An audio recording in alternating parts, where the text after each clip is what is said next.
right, Zoe, I see you say you ready. Appreciate that, Emma. Thank you, Santa.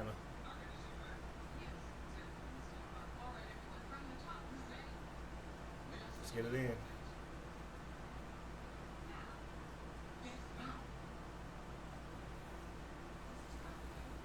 So if you guys are just coming on, we're talking about tithe and how tithe is collected in the church. Should it be collected at all? And if it is to be collected, who's qualified to collect it and how should it be collected? And then after it's collected, how should it be used according to the Bible? All right, so we're going to get into this topic and talk about how the church can do better with these funds and really help the communities that they're sitting in. All right, so we're going to really talk about this topic and really get into it, not to offend, but to learn and grow. So that's the goal in mind today. So please approach it with an open mind, and we're going to get into this thing and really dig in. What's up, bro? What's up, sis? Kaylin, I hear you. All right, Deshaun, let's get it going. We good, Josh?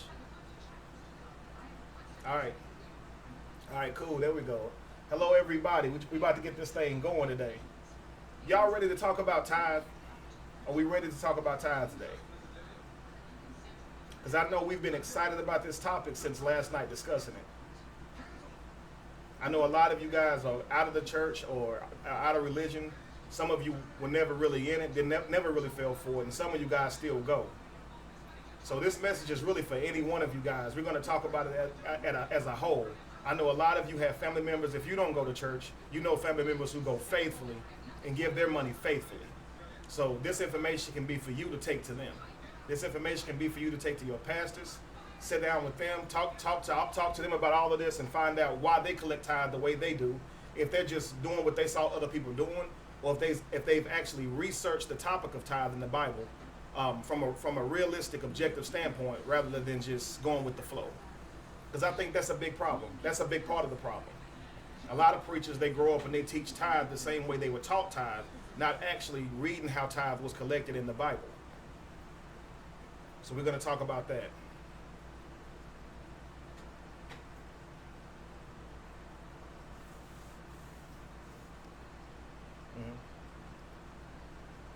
Okay.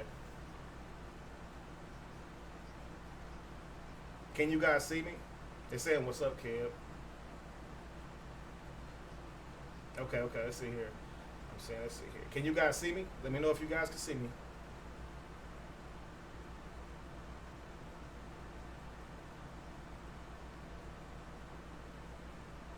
Yes, Dove Lady, that's exactly what we're going to do. We're going to expose the thieves, and we are going to shine light on the ignorant. So there's a lot of people, yes, Josh, they can see me, we good. So a lot of people out here, they're not collecting your tithe for sake of robbing you. They're doing it how they were taught to do it. So I don't want you guys to leave out of here today, hunting your pastors down, ready to strangle them. A lot of them really don't know. But here's the key. A lot of them do. And now here's what I say.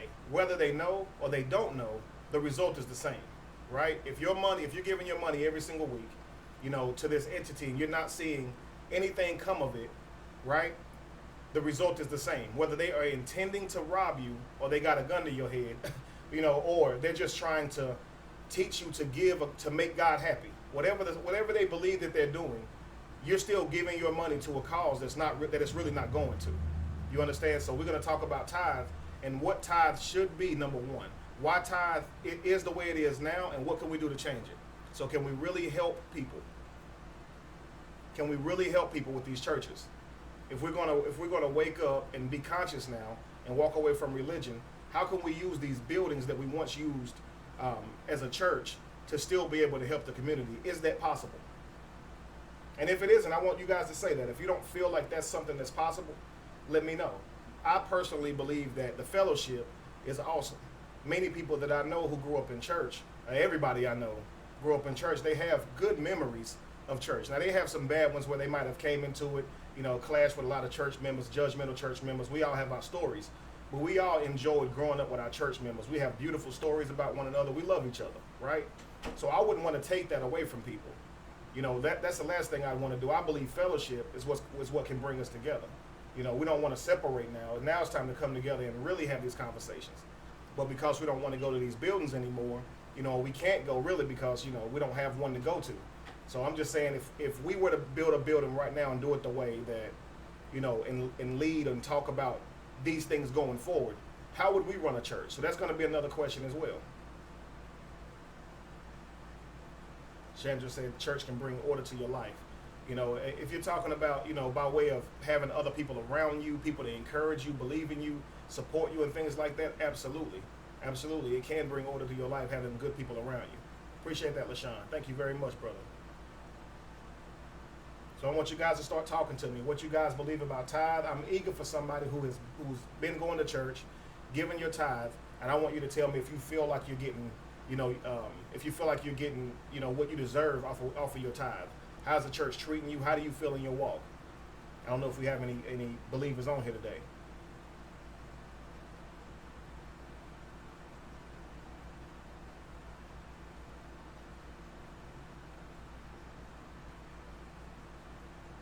See, Alchemist said he got kicked out of churches. A lot of these churches, man, when you go to them and you're asking them serious questions about, why they do collect something, especially as serious as tithe, they're going to get offended. And that's my thing, is like, if they really have the answers, if they have really studied this topic, they know it through and through, they wouldn't have a problem with you asking them questions. You see what I'm saying? So that's one of the things that I always want to throw out there. If God is all-knowing, why would he ever have a problem with you asking him a question? You see what I'm saying? If you know all the answers in the world, period, anybody asking you a question wouldn't bother you. That wouldn't even be a challenge to you. So if your pastor's teaching tithe, telling you that you should give your 10% every week, or you're cursed, like a lot of them say, or there'll be a hole in your pocket, like a lot of them say, they need to be able to tell you why they say that. They need to be able to sit down with you and show you in that Bible exactly why they say that. And the problem is a lot of them can't do it. Because you can't do it. And the way that tithe is taken today, you cannot back it using the literature in these Bibles that you guys read and believe in. The very literature speaks against the way the churches are operating today. My thing is, I'm trying to get you guys to build enough courage to know you can actually go talk to your pastor, you know what I'm saying, about what they're doing. Don't get it twisted. These people are not some holy oracle that you can't go talk to, that you can't address. They're human beings just like you are.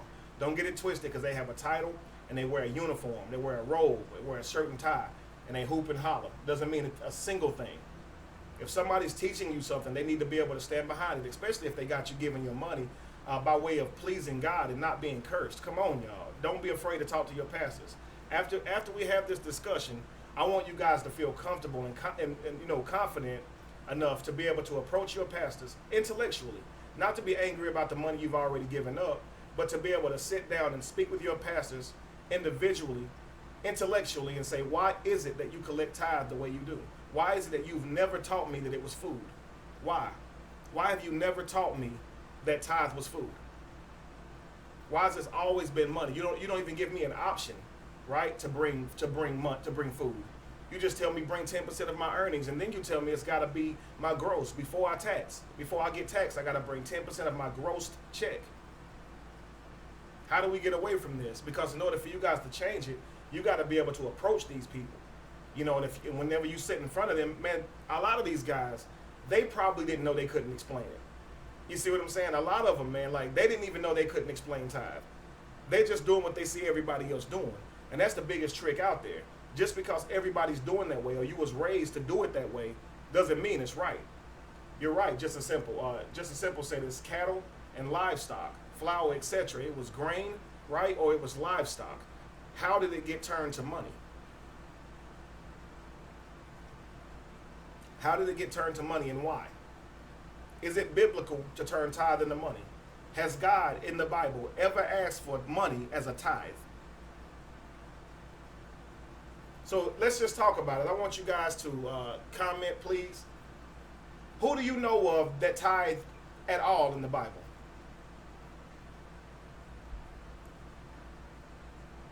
And I'm not asking who tithed once. I'm asking you who tithed weekly. Because we talk about Abraham and Melchizedek, right? And just to be clear, Melchizedek is not a name, it's a title. It's the Melchizedek. It's the high priest is what it means. So Abraham, after winning a war, he gave a 10% of what he stole during war to the Melchizedek, or to Melchizedek if you want to say it that way. Okay? But the other 90%, he gave away. So I'm going to tell you what's crazy. A lot of people will try to preach to you about what Abraham gave to Melchizedek. That wasn't an earning, right? He wasn't going to work. And he didn't grow that. It wasn't even something that Abraham had put in work for, period. He stole it. It was something that he took from winning war. So in understanding that that's something that he took from winning war and not something that he earned, number one, how can that be considered a tithe and something that should be preached to you, that you should bring tithe 10% of what you earn? Because Abraham gave 10% of the spoils of war to the Melchizedek, but gave the other 90% away. But that's what's funny. Your preachers don't tell you to give the other 90 away, do they? They'll tell you bring 10% of your earnings, but they don't say give the other 90% away. They don't even teach you from that standpoint. Right, the spoils of war, absolutely. Abraham he took the spoils of war and tithed it, gave a 10% of that to the Melchizedek, and then gave the rest away, period. He didn't even keep any of this money. Abraham was already wealthy. That's the funny thing about it. Let's talk about that. You talk about Abraham tithing to the Melchizedek or Melchizedek, right? 10% of his spoils from war. But Abraham was very wealthy. Abraham didn't want for anything. So why wasn't Abraham already tithing? Why was there no mention of it before then? Or after that, with Abraham tithing in such a way? The fact is, there's never been an instance where God has required, now when I say God, I don't mean God literally. I mean literary. Okay, so the literarily is what I mean. According to the literature, this biblical character, God, has never said, bring me 10% of the money that you earn every single week. You have to understand, what is money? If we understand money is just something that the government prints, why then would God make it a requirement for you to give 10% of something that isn't even value unless you apply value to it as something to please him and call it a sacrifice? Come on, y'all. Let's really start thinking about this thing. And that's just the problem. It's not that I'm saying anything that's profound. It's that we're not willing to think. Are we willing to think? I don't want to disrespect you. I don't want you guys to be offended, but simply be willing to think. Money is something that is printed, okay, by the U.S. Treasury, correct?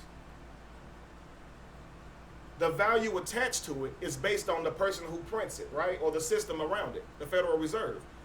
In fact, you can go to certain places and certain values of money are different. A pound is different than a dollar, different than a peso, so forth and so on, correct? So you mean to tell me that what does God require in pesos? What does God require in yen or pounds? God really cares about that?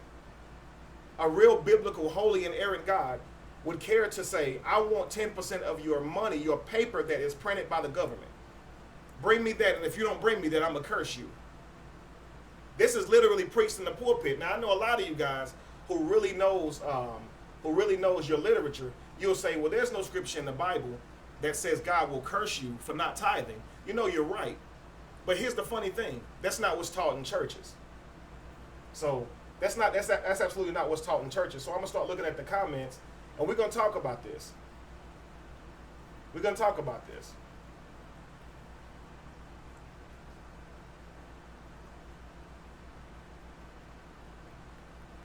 You're right, Lexi. It absolutely does not make sense when you really look at it on the face of it, of what tithe was in the beginning and what tithe became. So now that we understand that tithe wasn't something, number one, that was mandatory by Abraham to Melchizedek. In fact, it was a gift that Abraham gave to Melchizedek, or if you want to put it correctly, the Melchizedek, the high priest at that time in Hebrew. He gave him 10% of the spoils of war. So that's just one occasion. What's another occasion of tithe? That's just one occasion of tithe. We like to use the scripture from the New Testament, or with Jesus talking to the ministers, telling them that they were doing well, doing good, right? By tithing their spices and tithing their cumin, but they neglected the other parts of the law, right? But what was Jesus telling them? That they were doing well by tithing? Spices, cumin, right? It didn't say money at all. So why do we collect it as money? In fact, let's just say that it was money all along. Let's say the Bible said that, your tithe is going to be money, never crops, never grain. Who was responsible, or a better way of putting it would be, who had the authority to collect the tithe? Yes, you're right, Dwayne. Tithe was supposed to be 10% of your harvest in clean animals? Absolutely it was. Because you wouldn't give an unclean animal because an unclean animal wasn't edible, correct? So when you look at the biblical food laws, talking about animals with cloven hooves and split hooves, eating of the cud and not eating of the cud, and which ones were deemed to be clean or which ones were deemed to be unclean, you can't give an unclean animal as a tithe because it cannot be eaten. Neither can money be eaten, right? But we flip this thing now and say, well, money can buy things that need to be eaten. Why can money buy things that need to be eaten? Well, because there was a monetary value attached to this money by the people in power, who gave us this piece of paper to be able to barter and trade. But that doesn't make it qualify for tithe by a holy and inerrant perfect God. Because here's the thing about it. This same literature says that you can't add to it or take away or change anything. So if God once said tithe should be grain and food, who is anybody to ever change it? Let's think about this. You're talking about a holy, perfect, inerrant God who sees the past from the beginning, right? And the beginning from the past. Wouldn't God know that time would change and we would start trading money as value? But yet God said, let it be cattle and grain, right? If God is all-knowing, human beings don't trust God enough, so we changed food up into money. Why would we do that? Could it possibly be that it was selfish?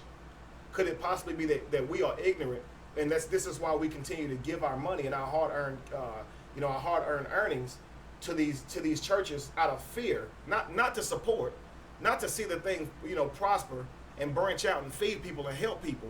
You guys are tithing because you don't want to be cursed. And that's what's crazy. It's like when you really think about it, are you really a cheerful giver? Can you really truly be a cheerful giver if somebody's threatening you? Can you really be happy about giving up something when there's an ultimatum to it? Freely give me 10% of your money, and if you don't, I'm going to curse you with a curse and put a hole in your pocket. You see what I'm saying? And you'll never be able to have anything. It's definitely fear. Clint said it's definitely fear. Let's see here. Linda said, I asked my pastor and he just took me to the scriptures in the Bible. He never answered any of my questions. Eventually I was told I had a different spirit. Exactly.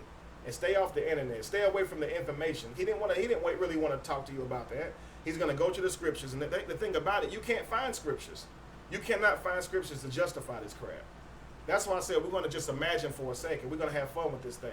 Just imagine for a second that this holy biblical character God said that tithe is money, right? Tithe is money. Who has the authority to collect tithe? According to the Bible, I just want to see if somebody knows that. There are 12 tribes of Israel, okay? Out of all the 12 tribes of Israel, who had permission or the authority of God to collect the tithe? And if you were not from that tribe, you were not allowed to collect the tithe. Emilio right here, Emilio Jose Plaza Jr. says the Levites. Absolutely. The Levites had authority to collect tithe. Mr. Stike said Levites. Absolutely. The Levites had the authority. Look, you guys, you got lighting it up now. Levites everywhere. So we all know this information. So if the authority was given to the Levites, then who's a Levite today? Does anybody know any Levites? Yes or no? I just want to see a simple yes or no if you know a Levite. If you personally have met a Levite or heard of anybody that knows a Levite or heard of any Levites before you read this in the Bible. Have you ever heard of anybody associating themselves as a Levite outside of the Bible, period? I got one note from Claudia, another note from Lachey, sorry.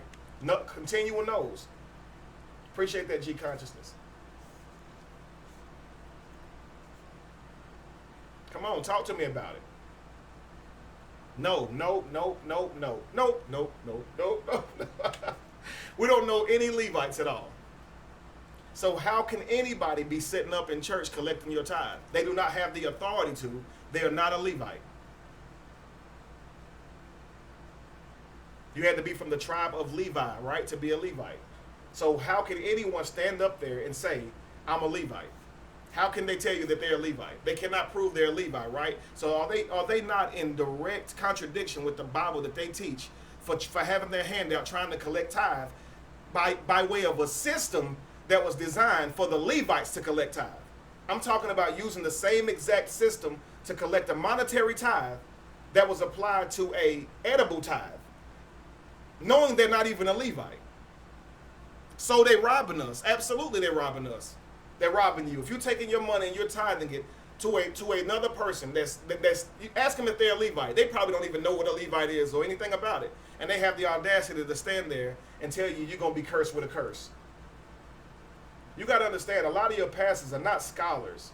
A lot of these guys are not people who have really read this book objectively. Most of them are under a spell. Most of them are under a spell. So number one, why were the Levites given the authority to collect the tithe? Does anybody know that? Why were the Levites given the authority to collect the tithe? What happened that caused this biblical character God to be so angry that he now give the authority to only the tribe of Levi to be priests, teachers, and tithe collectors? Help me out, Josh. If you see somebody, let me know.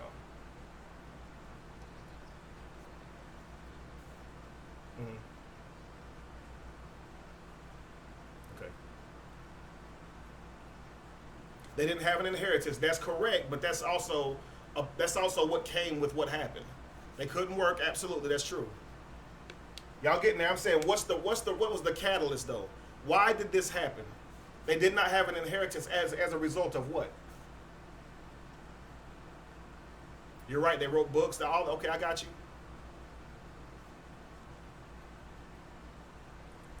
I'm gonna give it just a little bit more because I know you guys know. So it's just you just try to guess the answer that's in my head. But I want you to just think about how all this trickled down. What happened that caused God to be so upset that he took the authority away from all 11 tribes? Okay, they disobeyed. Kevin Matlock said they disobeyed. We getting somewhere right there. How did they disobey? What did they do?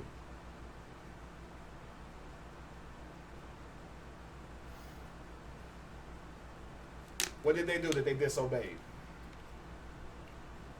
So let's get into it. Let's see here. I thought somebody had it right there. No.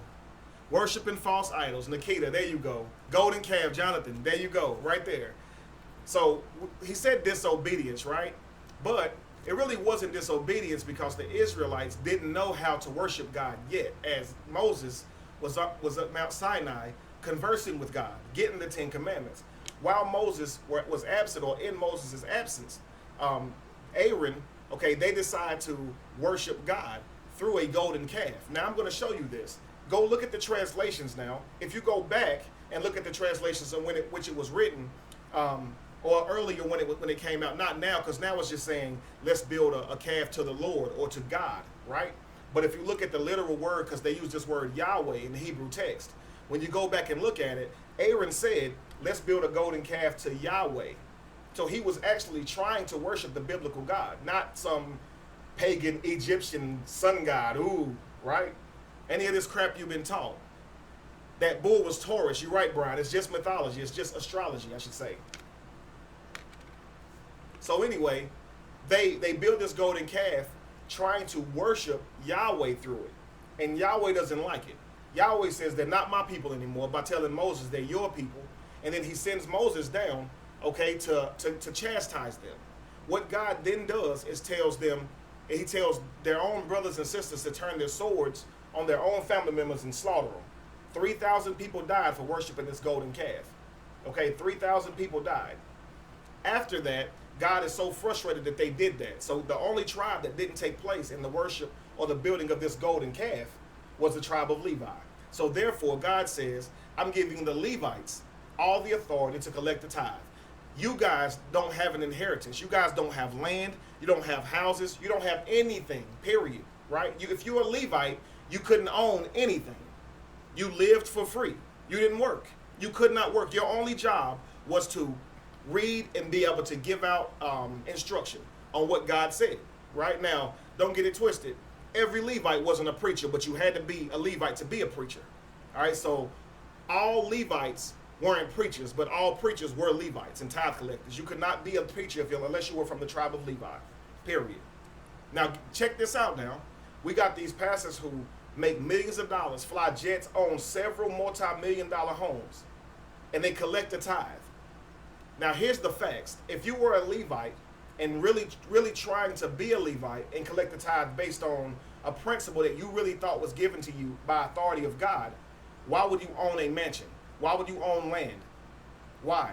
Because if you're a Levite, you don't have the authority to own land or houses. If you were a Levite, you lived completely completely on the land. So talk to me about it. You're absolutely right. It was genocide, killing all those people just for a mistake.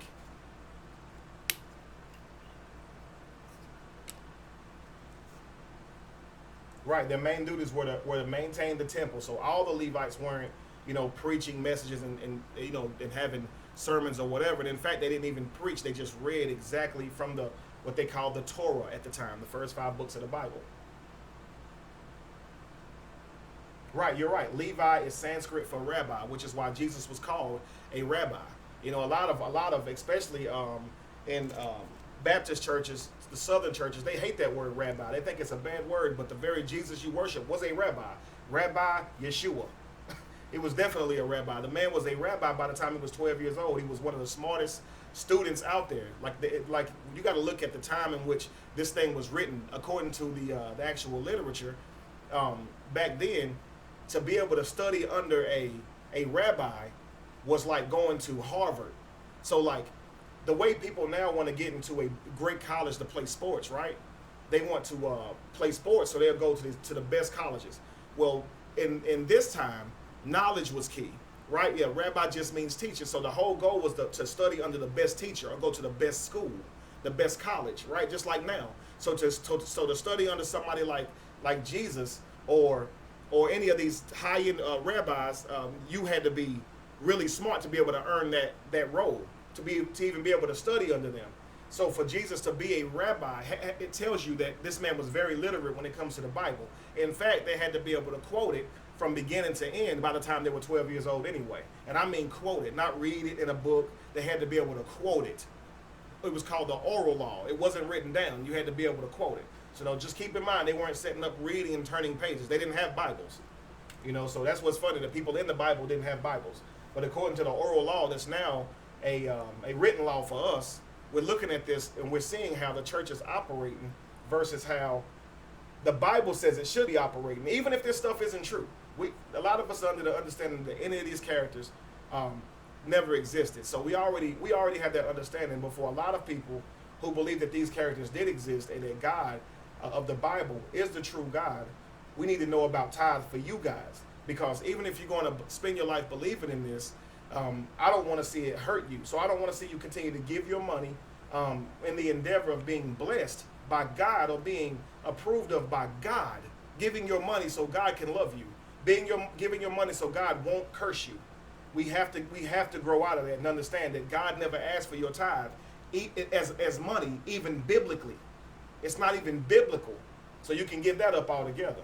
You don't even have to worry about, Christ being real or being the Son of God or anything like that. We're talking about a topic that can help keep money in your pocket and you still be happy. And this God that you believe in can still be happy with you. Because according to this literature, this God never asked you for your money.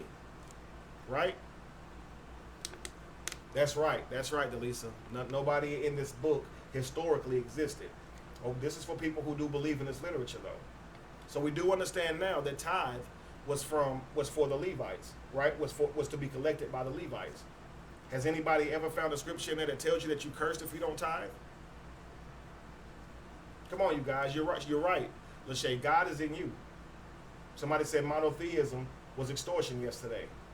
Tricking you into believing that God is outside of you is they put you in a spot or a predicament to be extorted because you're paying money to please a God that you've been taught was outside of you. Hey Dewey, man, we sent you a link so you could be able to call in if you're still interested. So at what point and why did tithe become money, and why is it so widely accepted? Why does nobody want to talk about this issue? You guys know it's not in the Bible, right? You know it's not scriptural, and even in the biblical context. So why do you willingly go give your money to something and the words are right there in front of you? I don't want to offend, but I really have to ask the question in the most really sense. Are you really that ignorant? Are you really that ignorant that you have the book and the instructions right in front of you and you're blinded? I mean, you're blinded. I don't understand it. Talk to me, guys. Why is it that you believe that this literature is not something that you have to be a genius or a scholar to find? It's right there. It's right there in the same book. You can Google tithe and you won't find any scripture that tells you got to give your money. But worldwide, okay, these people are taking their money to a church. Why? Why? When the very literature says don't do it. You're right, Lachey, program. But how is it that we can't snap out of it? I mean, once you see that it is not scriptural or biblical for you to give your money to please God, why do you still do it? Who are you trying to please? Why are you afraid of your pastor? Why are you afraid to talk to your pastor? What are you afraid of? I just want to know. Talk to me. Why are you afraid to talk to these men and women? Y'all really think they're holy and that nobody can ever talk to them? You're going to be cursed. Don't touch not my anointed.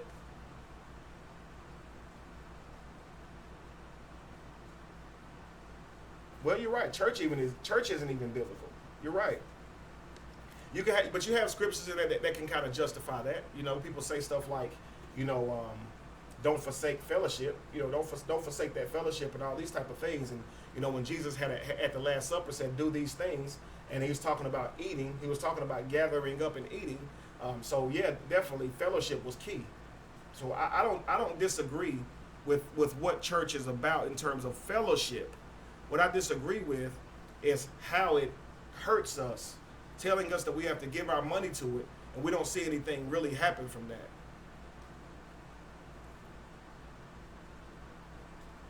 Talk to me. Rick Tim says, we've been conditioned not to think, not to question, just to simply believe. We have been conditioned to think. We have not been conditioned to think, to simply believe is what he said. On point. We have been conditioned to just believe. When you don't think, you're in a world of trouble. You're in a world of trouble. You have to always consistently be thinking. How in the world are you going to know when you're in a bad situation if you don't sit and think and take a mental assessment of where you are? Give you a quote, man. Dr. Ray Hagin said something. Dr. Ray Hagin's put on his Facebook yesterday. He said it was Dr. Ray Hagin's thought for the day.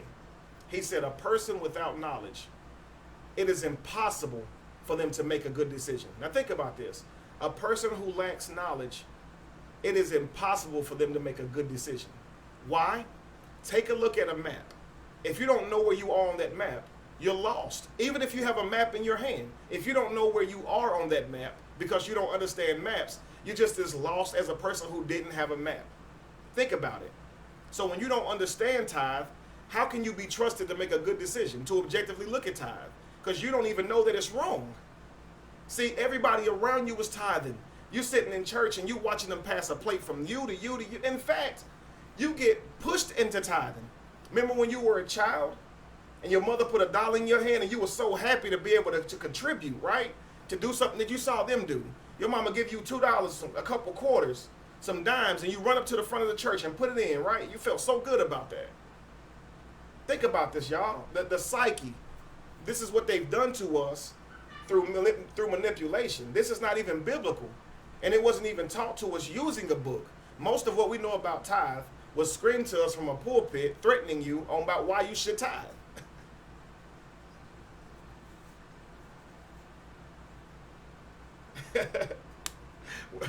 You know, I just had Josh tell me, my IT guy Josh now, if Josh just said that he was sad whenever he had to give his money away. So I guess Josh is a little different from us. If y'all agree, let me know. I'd like to hear some perspective. How did you feel as a child? When Josh said he was sad.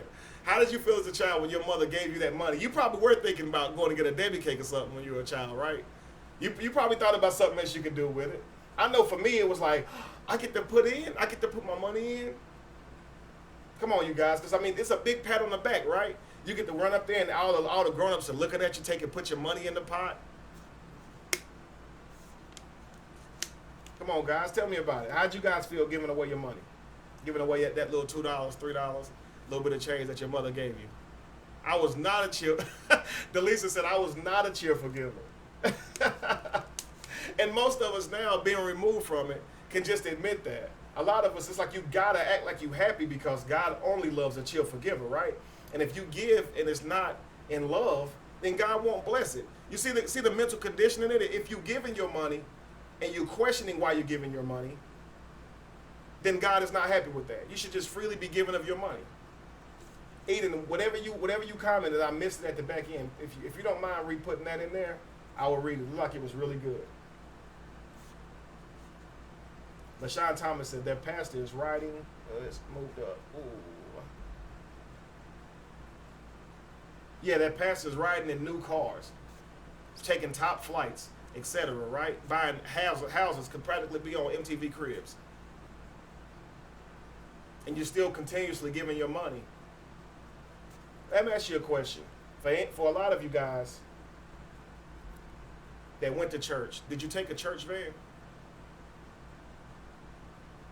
Just say yes if you ever had to take a church van. Took a church van to church.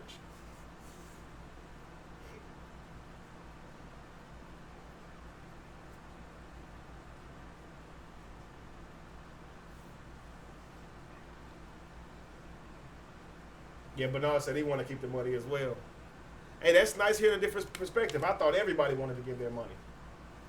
Chandra said she rode a church bus, okay, church van or whatever. Goddess said she rode a church van. So a lot of people now, Dove Lady, yes, soul power.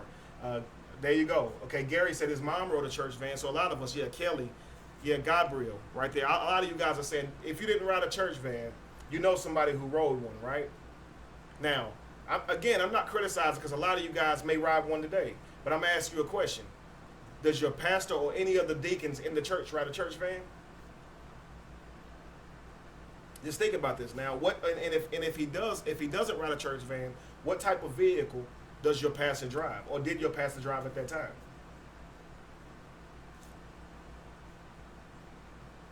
And don't get it twisted. I'm not saying a pastor or any individual can't have anything nice. But what I'm saying is when you are, and now I'm not talking about for people who work either. Some people work on the side and then have a church on the side as well. I'm talking about people who solely receive their income from the church now. And even if he does make his own money, if he's driving around in all these nice cars, right? Is he really giving? Is he really as giving as he's telling you to be? Just think about this. Because there's still people who are homeless, right? Still people who die of starvation. And these men have mansions. Can you truly be a follower of Jesus and own a mansion? I just want to know.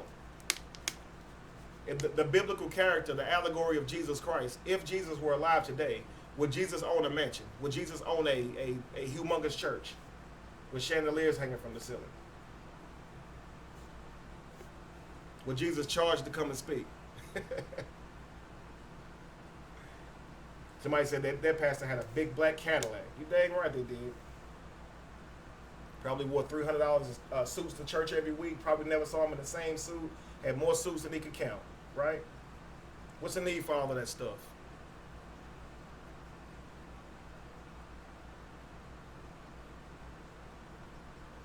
Come on, y'all. What's the need for all of that stuff? Cadillac. Jonathan said Cadillac.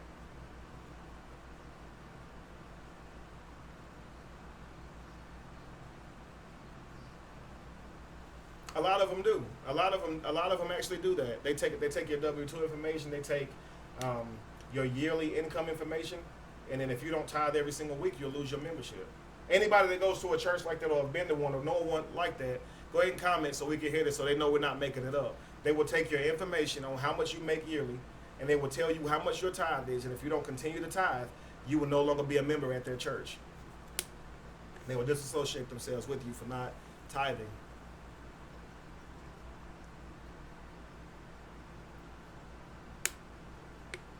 We got anybody ready to come on?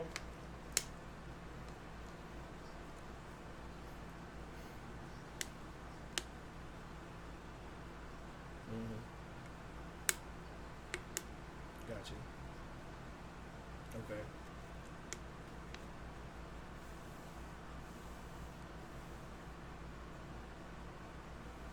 Come on, guys, tell me about it.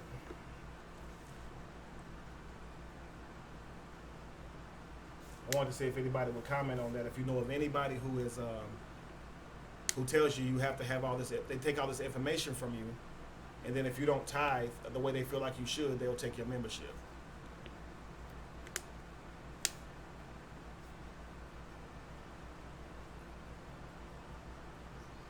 You say what now?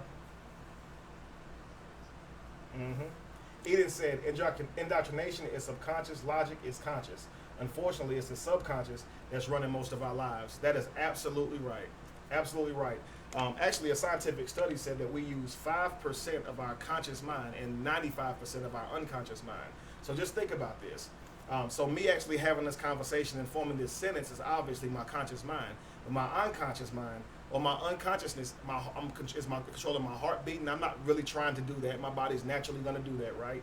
My breathing, everything about me sitting up, all this stuff I'm not actually literally thinking and trying to do. But my subconscious mind is what's taking control of that. I'm only focused on just a few things. So your mind can be in one place at a time, but your subconscious mind is controlling a lot of it. And that's what really is programming. That's what's really working and driving your day is your subconscious mind. The thoughts that you think due to what you were programmed, not even realizing how much sense that it doesn't make. So he said, LaShawn said, I get blasted every time I bash or blast T.D. Jakes and Greg Osteen.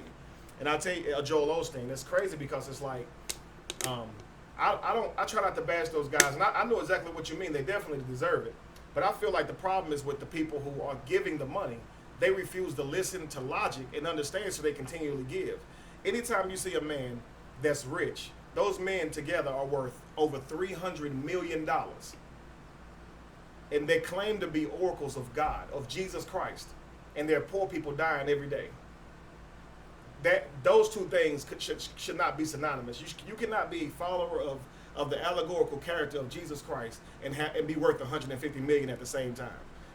and complaining about feeding people who's starving. Come on, y'all, wake up. Where's the heart? Where do we have anybody with the heart of this allegorical character that they call Jesus, that actually is supposed to be serving Jesus? Like, where's the people who really have the heart of this character talking about you love Jesus? That's the stuff that blows my mind.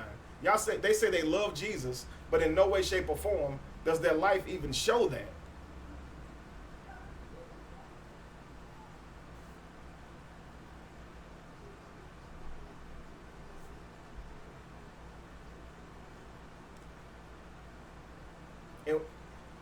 Right, so someone says that tithe takes away the curse of our land. So to tithe means that God is going to relieve you of some curse on the land. What curse, number one? And tithe, again, what is tithe? Are we talking about money as tithe, or are we talking about food? Because we obviously know that the land is not cursed by some biblical God, right? But if you're under that understanding, if paying tithe is going to relieve this curse that God has on you, is that tithe money? Because we're talking about why is tithe money, not why is it being collected, period. You see what I'm saying? I wouldn't have a problem with it, because you could see a benefit to tithing if you were actually using money. If you were actually using food. See, you're feeding someone, but whenever you're giving somebody money, you really can't guarantee what they're going to do with it. However, if you have a building where you can store things, case goods or whatever, and people are bringing you cans of food, bread, and all these things, and you are going out into the neighborhood and feeding people, I see no negative coming from that. It's not 10% of your earnings, and in fact, you are literally feeding people, okay? But tithe, number one, has been changed to money. Why? And number two, once the tithe was collected, what was supposed to be done with it? What was supposed to be done with the tithe?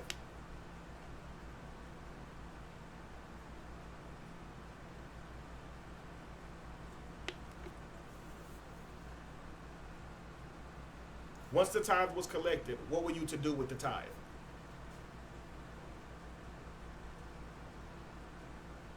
You're right, Wardo. The preachers who have to be ordained to preach, but they don't even really understand the Bible, but they've already been ordained. And here's the thing. These pastors and preachers, they get ordained because they seem to have a good heart. You see what I'm saying? A heart to really lead and reach people. And that's what the church is looking for. Charismatic people who can bring more people in. Now, whether or not that's so you can bring more people in to collect more tithe and rob them of their money, or whether you can bring more people in because you're trying to spread God or the words of what you believe that God is saying. The fact is, you want charismatic people who have a heart and a drive for it, so you're going to try to recruit those people, right? And it's not based on so much of how much knowledge do you have, because it's a personal relationship with God, and we know Christianity is that way. It's not really based on how much you know.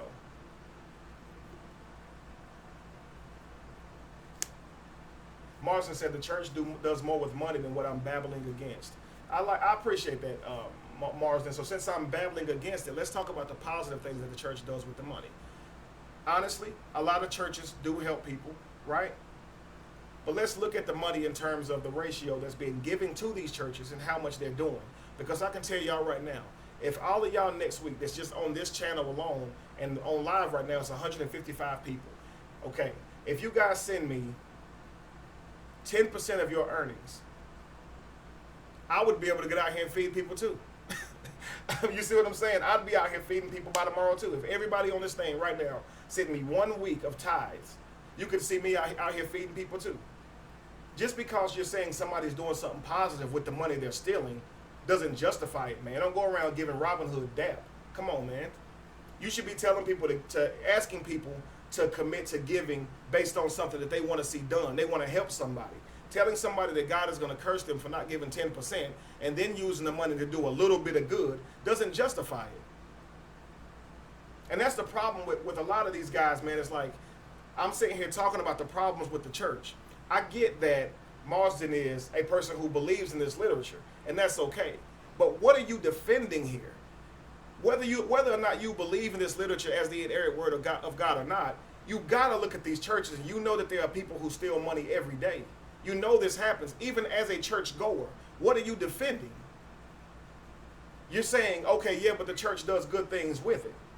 But what is that supposed to mean in the face of all the negativity that comes from it? The church does good thing with the money, but what about the lady who could have owned land by now, could have owned a house by now, but she gave her tithe to the church, and now she don't have it. And now you're telling the lady who don't have a house or land or anything to leave her children that gave tithe her whole life that don't feel bad because some good things was done with it. Man, come on, get out of here. We need something that is going to benefit every single person involved, not just a few. Come on, man. You guys giving 10% of your income. If it's not benefiting you and you guys giving it, then there's a real major problem with that. Especially when it comes to a point to where you have a need and they don't have no money for you. Come on, y'all. How many of y'all been tithing to the church forever, right? And as soon as you have a monetary need, they can't help you back. And all of a sudden, you start thinking about all that money you done gave them. Now, you feel wrong because, you don't want to be feeling like you questioning the money you gave because you really gave it to God, not the church, right? And that's how they psychologically get you. Like, what the church really owe you, right? You gave this money to God. This was by authority of God giving this money. So, hey, you wrong for looking back expecting something to happen. If anything's going to happen for you, God going to do it, right? Didn't God say, give me the money and watch me pour you out a blessing you don't have room to receive? Watch me prove these things to you. Do it and watch me prove myself to you. The church didn't say that, right? So now, instead of questioning the church, you look to God and say, God, what have I done? I tithe, I do this every single week, and now my life is still in shambles monetarily, right? I go to the church, swallow my pride, and ask for a little bit of money to pay a bill, and they can't help me. I've been giving them 10% of my money for years. I need to pay a light bill, and they cannot help me. Come on. Kenneth said the tithe was for the Levites, the poor, the widow, and if I could add to that, biblically, the fatherless. So think about this. If tithe was for the fatherless and the widows, first off, the fatherless and the widows, when tithe is being collected at church on Sunday, why is it not being immediately distributed out amongst the widows and the fatherless? Why not? If you're really going to do tithe the way it should be done, this is how you know tithe is to pay a salary and every other salary there. T.D. Jakes said it himself. Once I pay my staff, this is what I have left over. So maybe owning a building isn't necessarily the best way to go. At least a super mega building, right? That the rent and everything is higher on. Because you're paying for all of this stuff that you don't really need, you still can't feed certain people because we still got to pay our bills. So that's what these churches do. They build these big old churches with these outrageous mortgages, right? And to keep the lights and stuff on, it costs a fortune. And that cuts into the money that they could be using to help. I'd rather preach from a storefront and be collecting millions of dollars, you see what I'm saying, than have a church as big as T.D. Jakes and not have enough to be able to feed people once I pay everybody. Man, I don't have a desire to be standing up in no $300 four-piece suit preaching to everybody, being on all these cameras. I'm really trying to feed people. I'm really about that life. And to me, it's like if you really follow this allegorical Jesus character, You know, why are you not out feeding people? Why are you not as passionate about doing these things as he was, right? And then you try to protect what it is that the church is doing by trying to justify it by saying, well, the church does do positive things. People do positive things, period. The church don't do a single thing. The church is a building, number one. So let's just look at this. You take so many people that's out now, you know, who are going and feeding people, you know, giving water and all these things. People are doing this. So don't get me wrong. There's some good things that come from religion. If it takes you believing in a God outside of yourself to make you feel like you're going to hell if you don't help people, then you probably need to believe in something crazy like that. If you're that heartless that it takes you believing that you're going to go to hell before you actually care about somebody else, you probably need that crazy belief. Me personally, seeing you suffer is enough. I don't want to see you suffer. If I got enough that you can eat too, man, I'm going to make sure you eat too. I'm not really worried about the rest. You see what I'm saying? But when you have a church who is designed to, and saying we're in this position, number one, because we want to help the environment that surrounds us, right? This is the church's job. A church is called a storehouse. It is a place to store food and give to the people who are hungry, who can't afford to eat, right? So once you create this storehouse, it is to benefit everyone that's within your jurisdiction, right? Let's just say like you're a police officer. You don't go outside of your jurisdiction. Your first priority was to your immediate jurisdiction. There are churches that don't even help the people that live next door to them. There's churches that don't even help the people that live down the street from them. Not even your own jurisdiction. Y'all saving money trying to go to different countries. And all you're doing when you get there is sightseeing. You think you're in Jerusalem where Jesus walked, over there looking at stuff and paid thousands of dollars to go while people starving to death. Come on, man. I'm telling you right now, if this biblical character God really truly existed and Jesus in the way that we were taught they existed, they'd be pretty upset with the church and the way it runs. You think God would care about you driving to a geographical location that you believe Jesus walked 2,000 years ago just so you can walk that area and pay $2,000 to $3,500 just to walk when somebody could have used that money to eat with? Come on, man. You think that's what Jesus meant when he said you can do greater things? You think he meant getting a plane and fly and walk on the ground and say, I was actually there? You still don't know nothing. Yeah, you were there. What's that supposed to mean? You were in the geographical location that the literature said it happened, not no real place where some real character lived. We got to grow up. We got to step out of it. Because every single day that you believe in this, every single night you pinch your tent as a Christian or as a believer in any type of religion where you have to give money for this God to be happy with you, you reaching your own demise. You building your own prison. Why would God require money to be happy? Come on, y'all. Would you ever require that from your child? If you had a child, or you have a child, would you ask a child to give them something of theirs, to give you something of theirs that they need so you can love them, to show you a sacrifice? Come on, man. You don't walk around telling people to prove they love you. Somebody really love you, they love you. We got to grow out of that, to think that an almighty, inerrant, perfect God would ask you to prove you love him. If he perfect, don't he know you love him? Come on, y'all. And y'all giving y'all money up so this God can be happy with y'all. Based on whose literature? Because it ain't even the Bible's literature. So why do you do it? And why does people like Marsden try to justify it? Simply because they believe in the literature. Believing in the literature doesn't mean you have to stand behind everything that they do. You have to have eyes to see. I don't care if somebody's saying, I believe what you believe.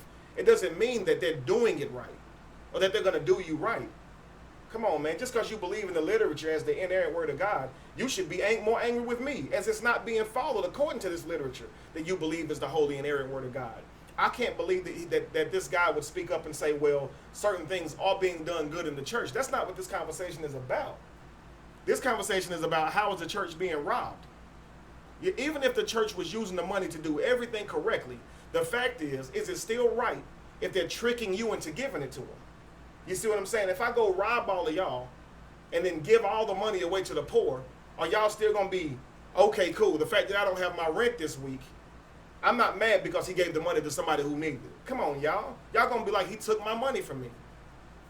And then we try to justify it. And that's why we're still in the same trap. We don't want to look at it and be bold enough to confront it and say it's not being done right. And that is the reason why a lot of us are in financial trouble today. Got steady jobs, got steady incomes, and every time you get paid, you're giving 10% of your money with offering to the church. Not just 10% because you got this big old heart. You're gonna give an offering now because you want to plant a seed and let God put up, harvest, bring you back a harvest. You see, and now we asking the church what it should do with this money when you give it to them. They should be distributing this money back to the widows and the fatherless. If you are a widow, okay, or you a child without a father, you grew up in a one-parent home, a mother, just your mother, did you receive monetary income from your church? I'm not gonna say another word. I just want to see yeses or nos, please. Has anybody, as a widow or a fatherless child, if you grew up in a single-parent home, just your mother in the home, did you ever collect a monetary income from the church, a residual monetary income? Nope. Philip said nope. We got one nope. Yasmin said nope.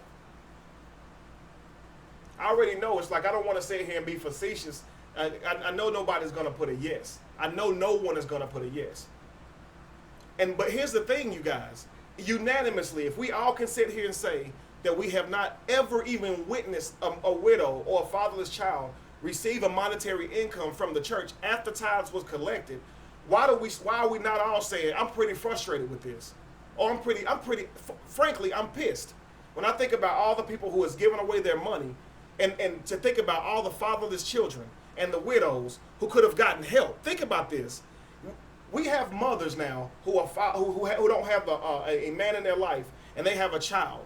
This will make that child a fatherless child. And that mother now depends on all these different programs to be able to take care of that child, right? She's now filing charges on that father for not being able to pay child support, even if the reason is that he can't get a job. If the church was doing its right thing as was ordained by the biblical literature in this biblical literature, right? We wouldn't have this problem. The church would be solely responsible for taking care of the widows and the fatherless. I grew up as a fatherless child. My father wasn't there for me, and yet I paid tithes. Please tell me how that's possible. If tithe is for me, why am I paying tithes? If you were a widow, okay, or a fatherless child, you did not pay a tithe. So why did anybody collect that tithe from me? Why didn't they say, brother, you don't have to pay tithes, man. Your father not there for you. Your mother dead, man. You don't have no income coming in. You only got yourself. Don't bring me 10% of your money. You 19 and you married with 2 kids. By the time I was 23, 24 years old, I had 3 children married. You see what I'm saying? Giving away 10% of my earnings with nobody to help me out at all, whatever. You see what I'm saying? So you got to think about this. I could never get ahead, but why? I'm giving 10% of my earnings to the local church. And what make it so bad when you finally do get to the point to where you really just don't give it, right? And you still feel bad every week because now you don't put the money in there. You hoping that like nobody like miss it, like don't see your envelope or something like that. And it really just starts to bother you because you didn't put it in. You didn't put it in that week because you didn't have it. And here's the worst part: when they come and talk to you about it, and they come and talk to you about it in a loving way and say, "Hey, well, brother, you haven't been tithing. I just want to make sure that I come to you in love because I'm trying to help you now. If you don't get the tithing, you never know what can happen. Things start falling apart for you, and they start making you feel like, man, you got to start tithing, or your life is just going to fall apart. And this is whether or not they feel like they're robbing you. I can tell you straight up, firsthand, I would be 100% shocked if I feel like anybody that I ever went to church with robbed me. I know for a fact these people were sincere, but it was under that belief, though. They were still under that program. They didn't know what they were doing. You see what I'm saying? But at the same time, like I said, the result is still the same. I'm still out of my money. So let's just talk about it, you guys. We know firsthand we've never seen this money being given back to the fatherless or the widows. Why have you never saw that? Instead, what happens with your money? The very next morning, on Monday morning, just like any other business, they go in and making a deposit into the bank. This money is not going back to the church. This money is being deposited into the bank. So this is what happens to your money. You think you're giving to some holy organization that's out here helping people because they tell you they have a building fund and they preach and they play this beautiful music as they're passing the tithe around. That has nothing to do with what they're actually going to do with the money after you give it. You have to understand, it's a program. The church it's called a program. If you really think about it, when they hand you that list of that little brochure of everything that's happening, it's a program. Is what they call it. It's called a program. So you sitting there and they bring you in with the music, and all the while they're getting you settled in while they play you this music to build that dopamine rush. You see what I'm saying? Scientifically, you can see how it works. Now, if you're a spiritual person or you're a religious person, you're believing that this is the power of God. But scientifically, this is the art of selling, man. You get your customers comfortable. You play the music they like, you increase that dopamine, and they're more susceptible to giving you their money. So you play these songs and you sing these songs about how good Jesus is and how he's been there for you, right? And all of a sudden, you get them coaxed to give. And then you start passing this collection plate, and while you're passing that collection plate, you're playing this beautiful music about giving. No, it's mostly, in accordance with the actual movement or the feel of giving, to coerce that feeling of you giving your money. Why do you think there's always music playing? Why do you think they get you prepared to give your money?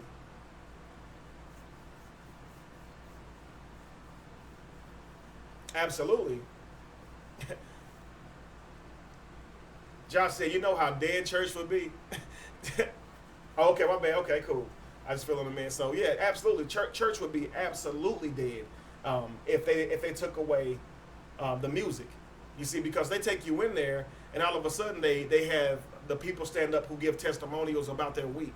And that let's just get this in line. You'll have Sister So-and-so stand up, and she'll give her testimony about something that happened within the week that God did for her. And it's never, and I don't want to say never, but most of the time, it's the same people every week that want to stand up and testify, right? And we always know them. Oh, Lord, here she goes. This is what happens in church. This is why church was fun. You see what I'm saying? You know the same people that's going to stand up. And they never really have anything that's major, right? It's never anything super duper major. It's always something like, look, your car, or God helped you to get this job or whatever, which is, that's great, don't get me wrong. But here's what you got to think about, though. Why would God bless you with a promotion, right, a car or anything like that, while other people starve to death? He cared more about you to give you a promotion while he would let other people starve, right? But we don't think about this. We're just sitting in church and we're looking up at Sister So-and-so give her testimony. Then somebody else feels encouraged because they heard her testimony. Now they stand up. Now God's done something for them this week.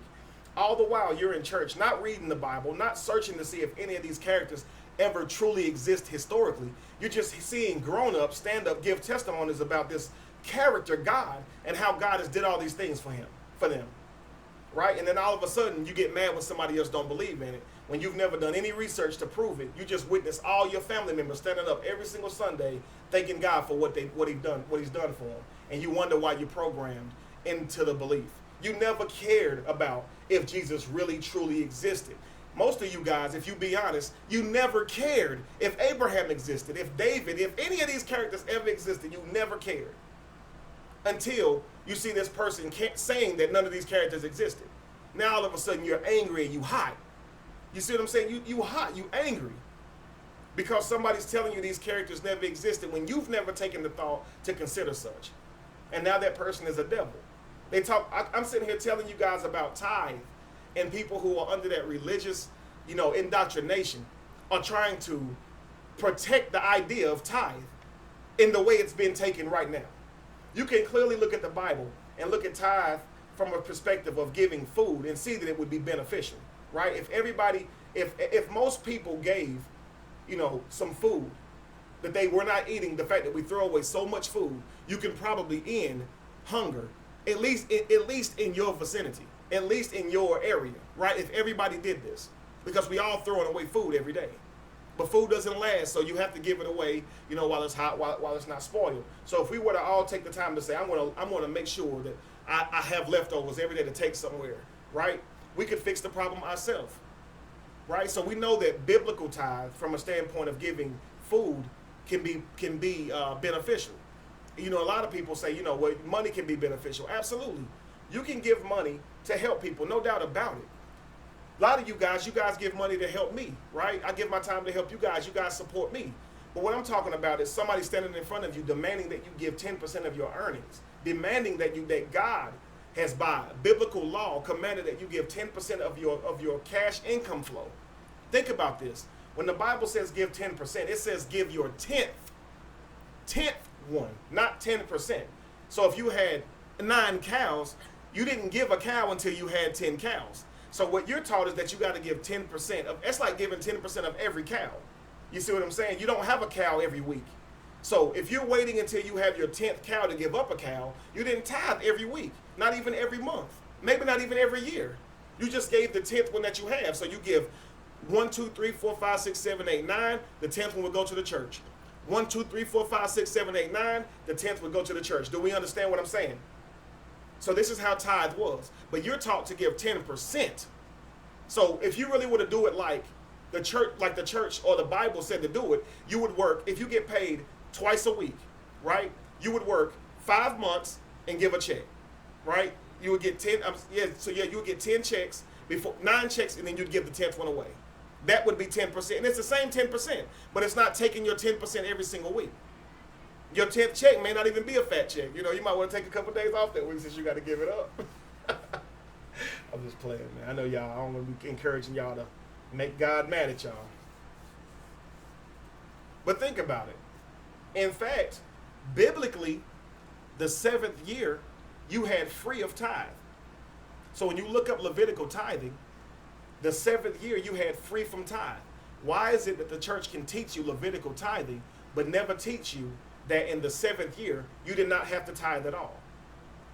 Now, by yes or no, who has even heard this information before? Who grew up in church and has never even heard this information before? Now, your preacher can teach you on all these different topics, but never mention to you the 7th year of tithing for free. So I don't want to get ahead of myself, because maybe all of you heard it, maybe none of you did, maybe a few. So I'm going to wait a minute and see what you guys say. If you have heard, Brian said no. You've been in church your whole, if you don't mind, yeah.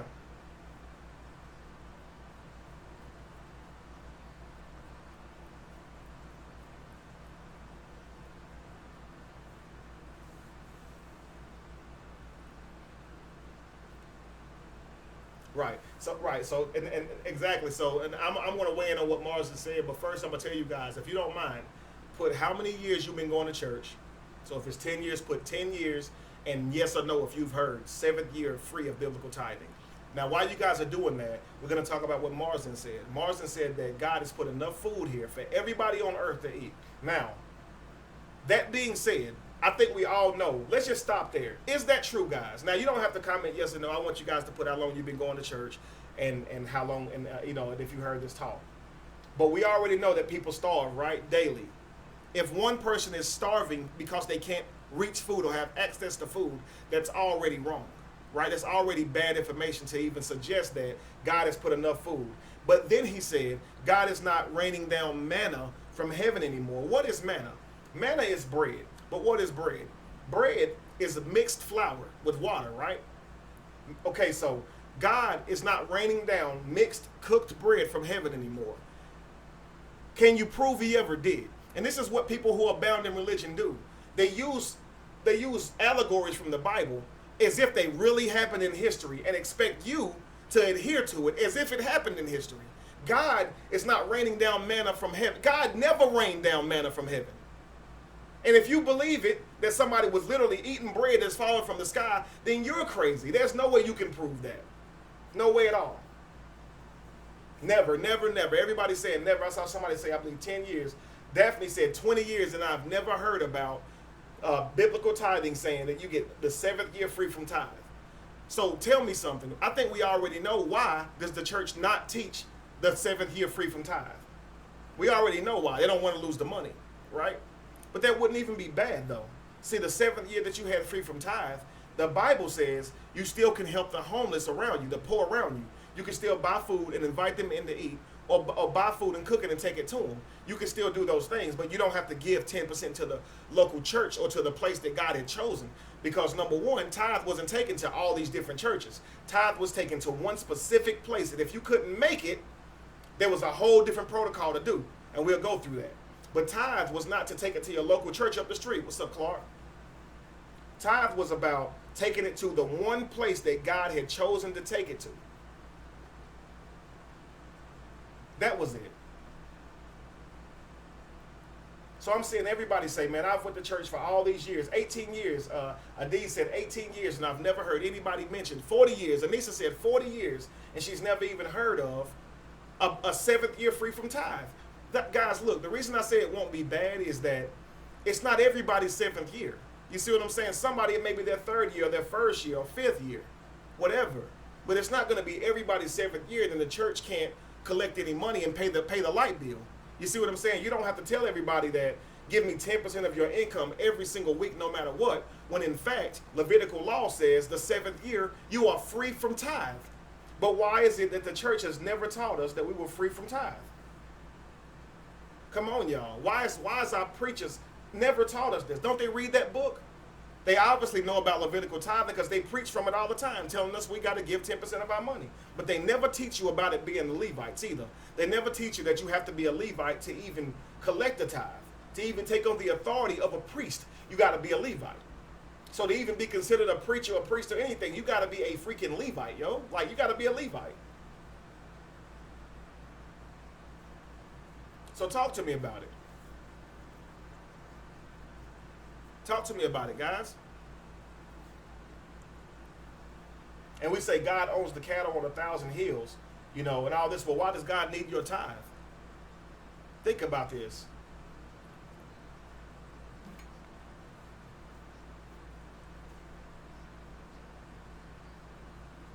Right. First fruits is just giving of your first tithe. It was during the springtime whenever your first fruits typically were growing, and you gave a percentage of the first fruit that grew. And now they use that to tell you that it's the beginning of the year and give your money as a first fruit, typically because they know it's around tax time and all that kind of stuff. So they just use they use the literature in the Bible to flip it around. First fruit literally meant, from the first harvest. So when the first harvest would grow, you would give a percentage of that first fruit. As the year had began, okay, and a lot of people didn't have food over the course of the winter. So in the spring, which was March, when the actual grain and everything started growing back, spring back forward, which is bringing back all your fruit and everything, you'd give 10% or give a percentage of that, and that was your first fruit. But now that's looked at as your first income of the year. So all these people run up to the altar giving away their money. Taylor Smith said, nope, never heard of it. Still talking about, 7. And that's shocking. I mean, nobody on here, period, said they heard of a 7th year free from tithe. And I know we all came from church and know people who went to church. We all know that. Tierra said, what do you think about somebody sending their 10% of tithe to church through someone else? Think about that. You didn't even go to church and even eat, so to speak, figuratively eat or hear the word of God, so to speak, but you still sent your tithe because you feel that you are responsible for sending 10% of your income. Even if you don't go hear what that man has to say, you still have to pay for that information. Think about this. Think about the psyche, guys, that comes along with this, to teach you that that a tithe is required, or a sacrifice is required for some God to love you. Why would any holy and inerrant perfect God require a sacrifice from you to prove you love it? Think about it. Would you ever ask your child to prove you love it? To prove to you that it loves you? Would you ever ask your child to sacrifice anything? Come on, man. I'd never go to my son and be like, don't play PlayStation for 2 weeks if you love me. Come on, man. That's crazy. My son loves me. There's no doubt about it. I don't have to be convinced of that.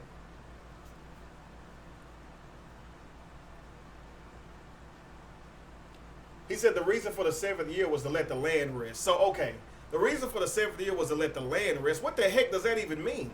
When the Bible clearly says during the 7th year, you still can feed your neighbors. You can still feed the homeless in your neighborhood. So isn't food still going to grow? So on the 7th year, they just go out and kill all the food and let the land rest? What does that mean? Huh? Leah, the land rests on the 7th day because God rested on the 7th day. Come on, y'all. Land needs to rest?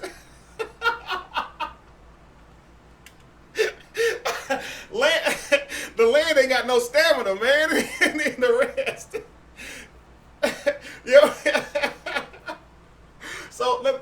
So based on this holy and inerrant word of God, the 7th year was so the land could rest. So let me ask you guys a question. Does the land still need to rest 7 years? Because I'm telling you right now, we have gave the earth no breaks at all. We need to give the earth some real breaks. But this is the stuff that comes from a religious mind. It's like, God said, like, does the Bible even say that?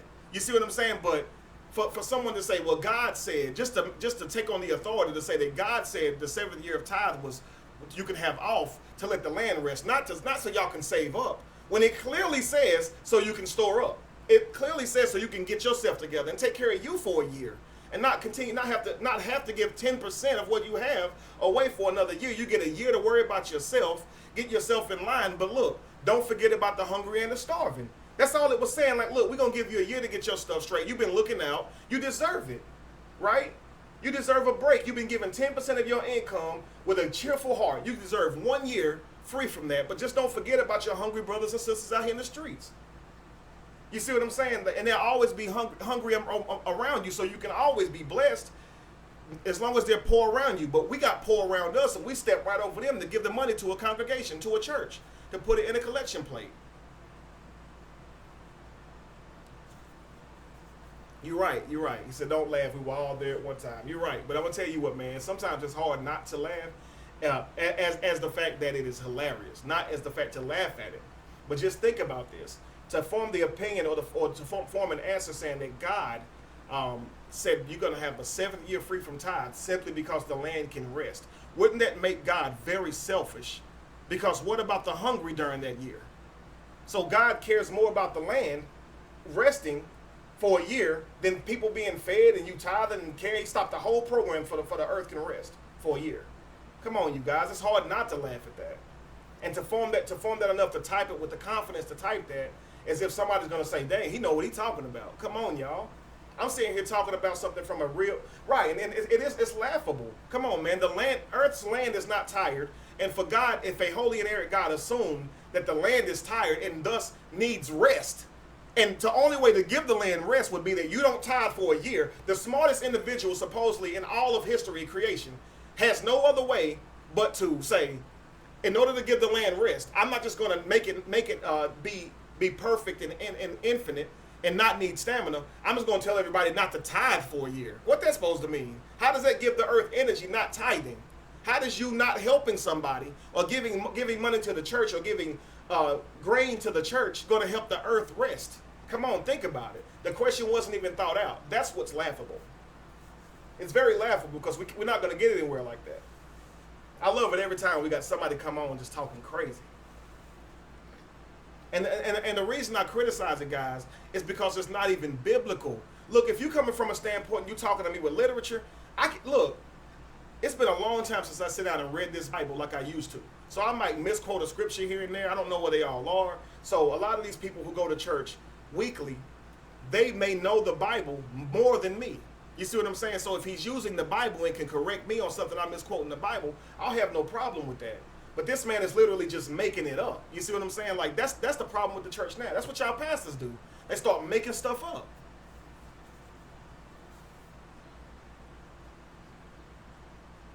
Right.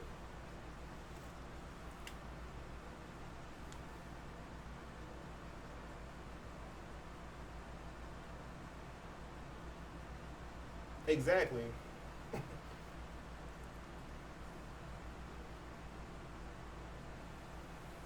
Right, absolutely. Right, they didn't have that.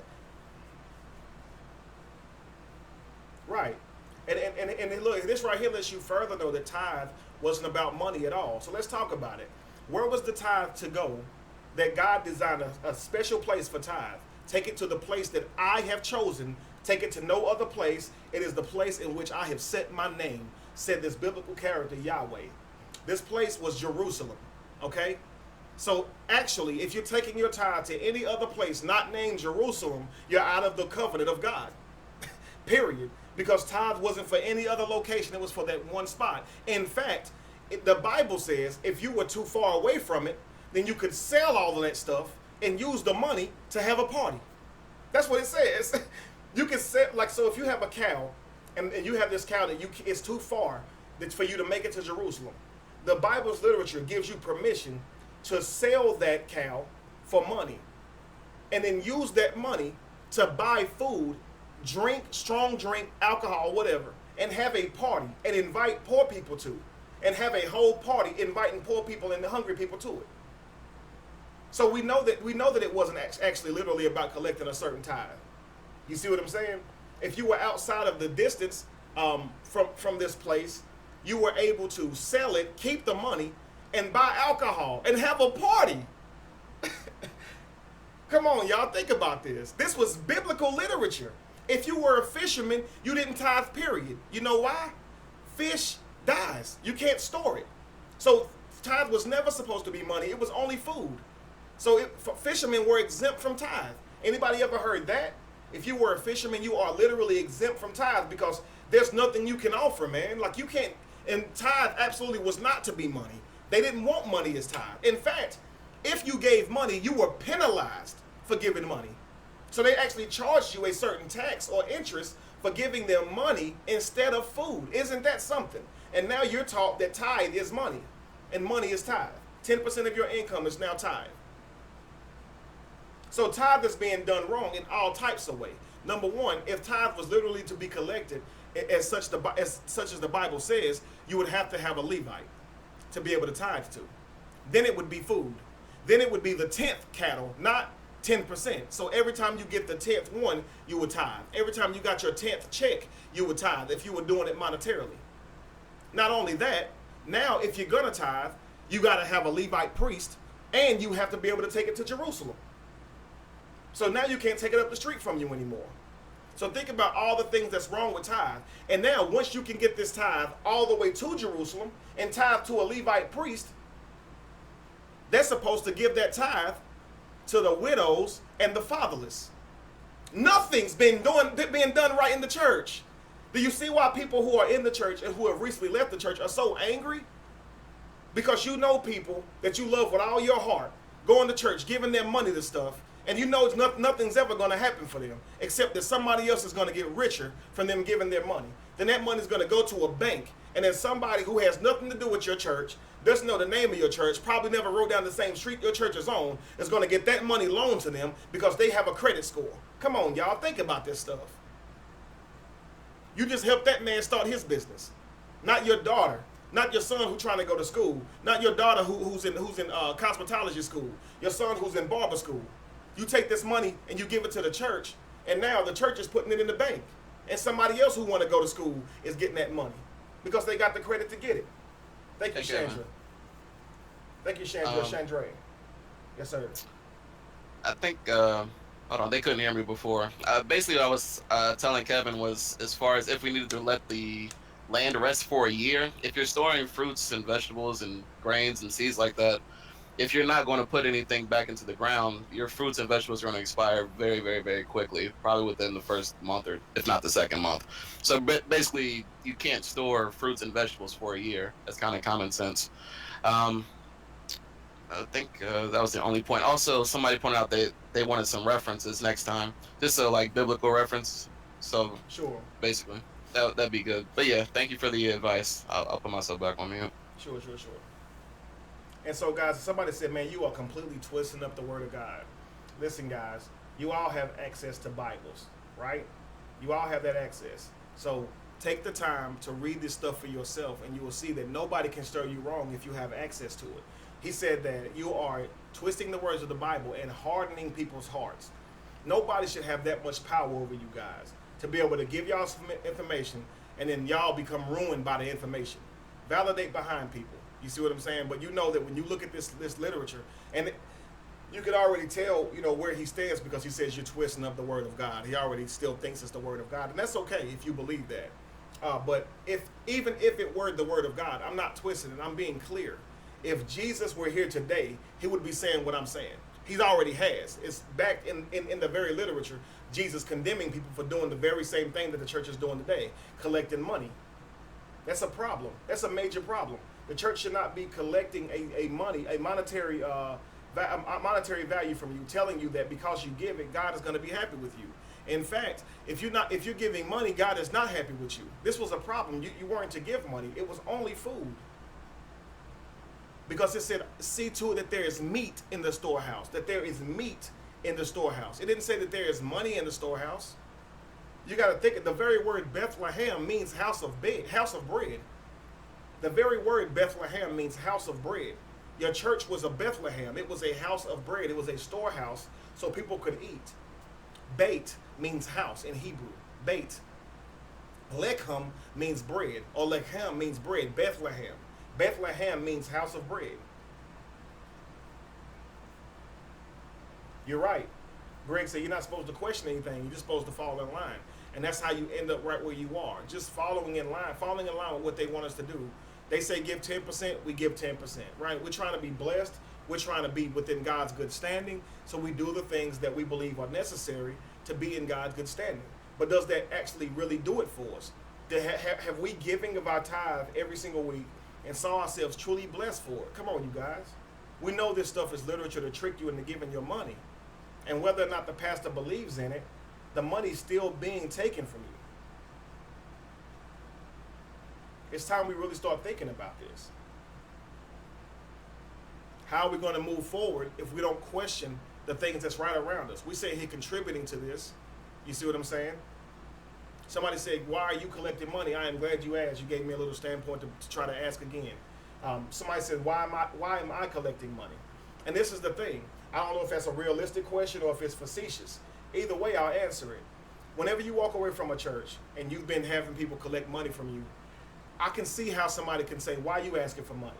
Because who wants to say, hey, I don't want to learn from this guy and he teach me to stop giving my money away, only to take my money too? It's a good question. The reason that I collect donations is because I give of myself and my time, and the people who donate to me, they find that information valuable. And so therefore they donate so I can continue doing what I'm doing. A lot of people understand that if I work a full-time job, okay, I won't be able to do this. So people recognize the value in knowledge. You understand? So they're willing to give to it. I don't put a gun to people's heads and I don't tell them they're going to be cursed. If people are willing to donate, I'm willing to donate. I give of my time and you guys give of yourselves to help me.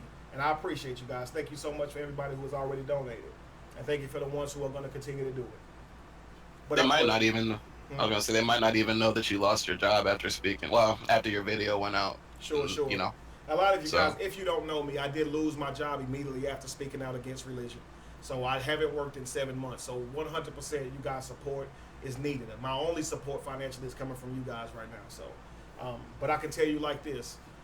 When you stand up as a man or a speaker of any sort, trying to help people, and you're telling them that either giving them wrong information to try to coax them and play on their heartstrings to collect money, or by way of some type of threat telling them they'll be cursed, those ways are disingenuous. They're not honest, and no matter what you're planning on doing with the money, if you're lying to get the money, you're still not a positive person. You still can't walk away from the thing saying, well, at least I did something good with it. Lying to people is never good. Lying to people is never good. Always be upfront with what you're doing. People can truly see your heart. You see what I'm saying? I remember when I first, came out with this information, everybody was questioning me. Now most people are like, they really understand where I'm coming from, hearing my heart. And this is why people give and they donate to me, because they understand what I'm doing. They see it. They see it's needed. We need to understand why we're losing our money every single week. To people who are just now getting this information, that information should be more valuable anyway, because now you don't have to give 10% of your money anymore. And you can look your pastor in the face and say, prove it. Prove to me I got to give you 10% and I'll give. I will give you 10% of my earnings if you can show me any Bible who ever tithe by giving 10% of their earnings weekly or every time they got paid like you guys tell us we got to give. Go to your pastor and say just that. I am more than happy to tithe as long as you can show me where in the Bible it says to collect the tithe the way you guys are collecting the tithe. If you can show me that, I will be more than happy to give 10% of my income as I have been doing. But if you cannot show me that, I will no longer give you 10% of my income. How much you guys want to bet that the church would instantly be closing down if everybody stood up and said, I want to know why I'm giving my money. I go to work and I work for this. I'm not going to dare let you put fear in me to the point to where I'm afraid to ask you why you asking me for my money. Come on, y'all. You up there with your hands out, you got to be willing to explain yourself and why you're doing it the way you're doing it. You're telling me that I'm going to be cursed. Come on, man. Show me that. Show me where it says that. Quick interjection. Somebody asked, where can they donate? There's several links in the description box below the YouTube video, just in case one option's not, to your liking. So Just want to throw that out there. And thank you guys in advance too. So let me see. I'm gonna take on some people here.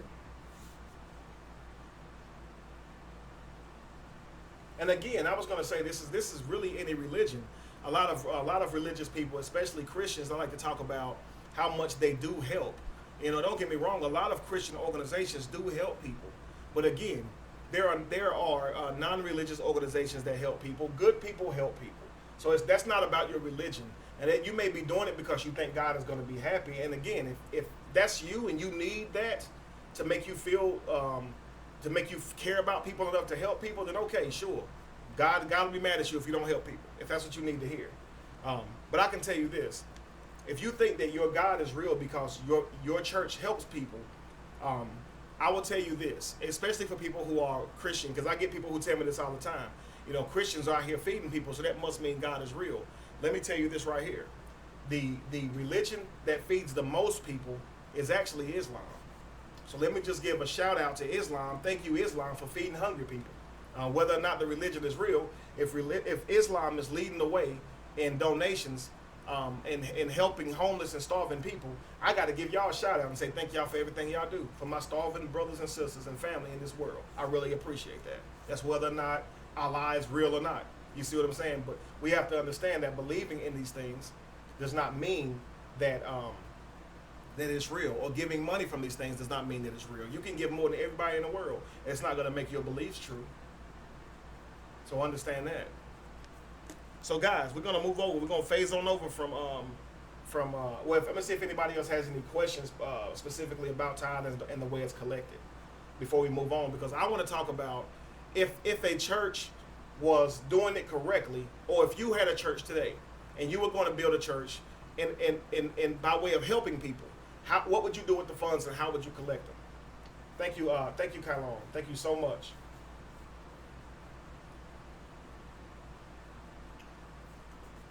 So tell me, guys, if we had a church today, if we were to all start a church today, okay, how would we do it? How would we collect the funds? And how would we help people? What would be the goal?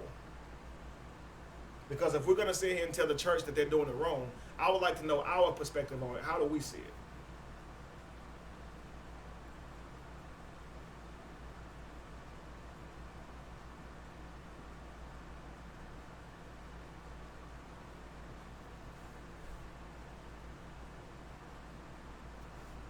Just wait to see what you guys say. How would we operate a church if we had one today? As conscious people, as people who are now aware of the world around us, how would we work it? Thank you so much, Beverly. You're very welcome. I'm honored.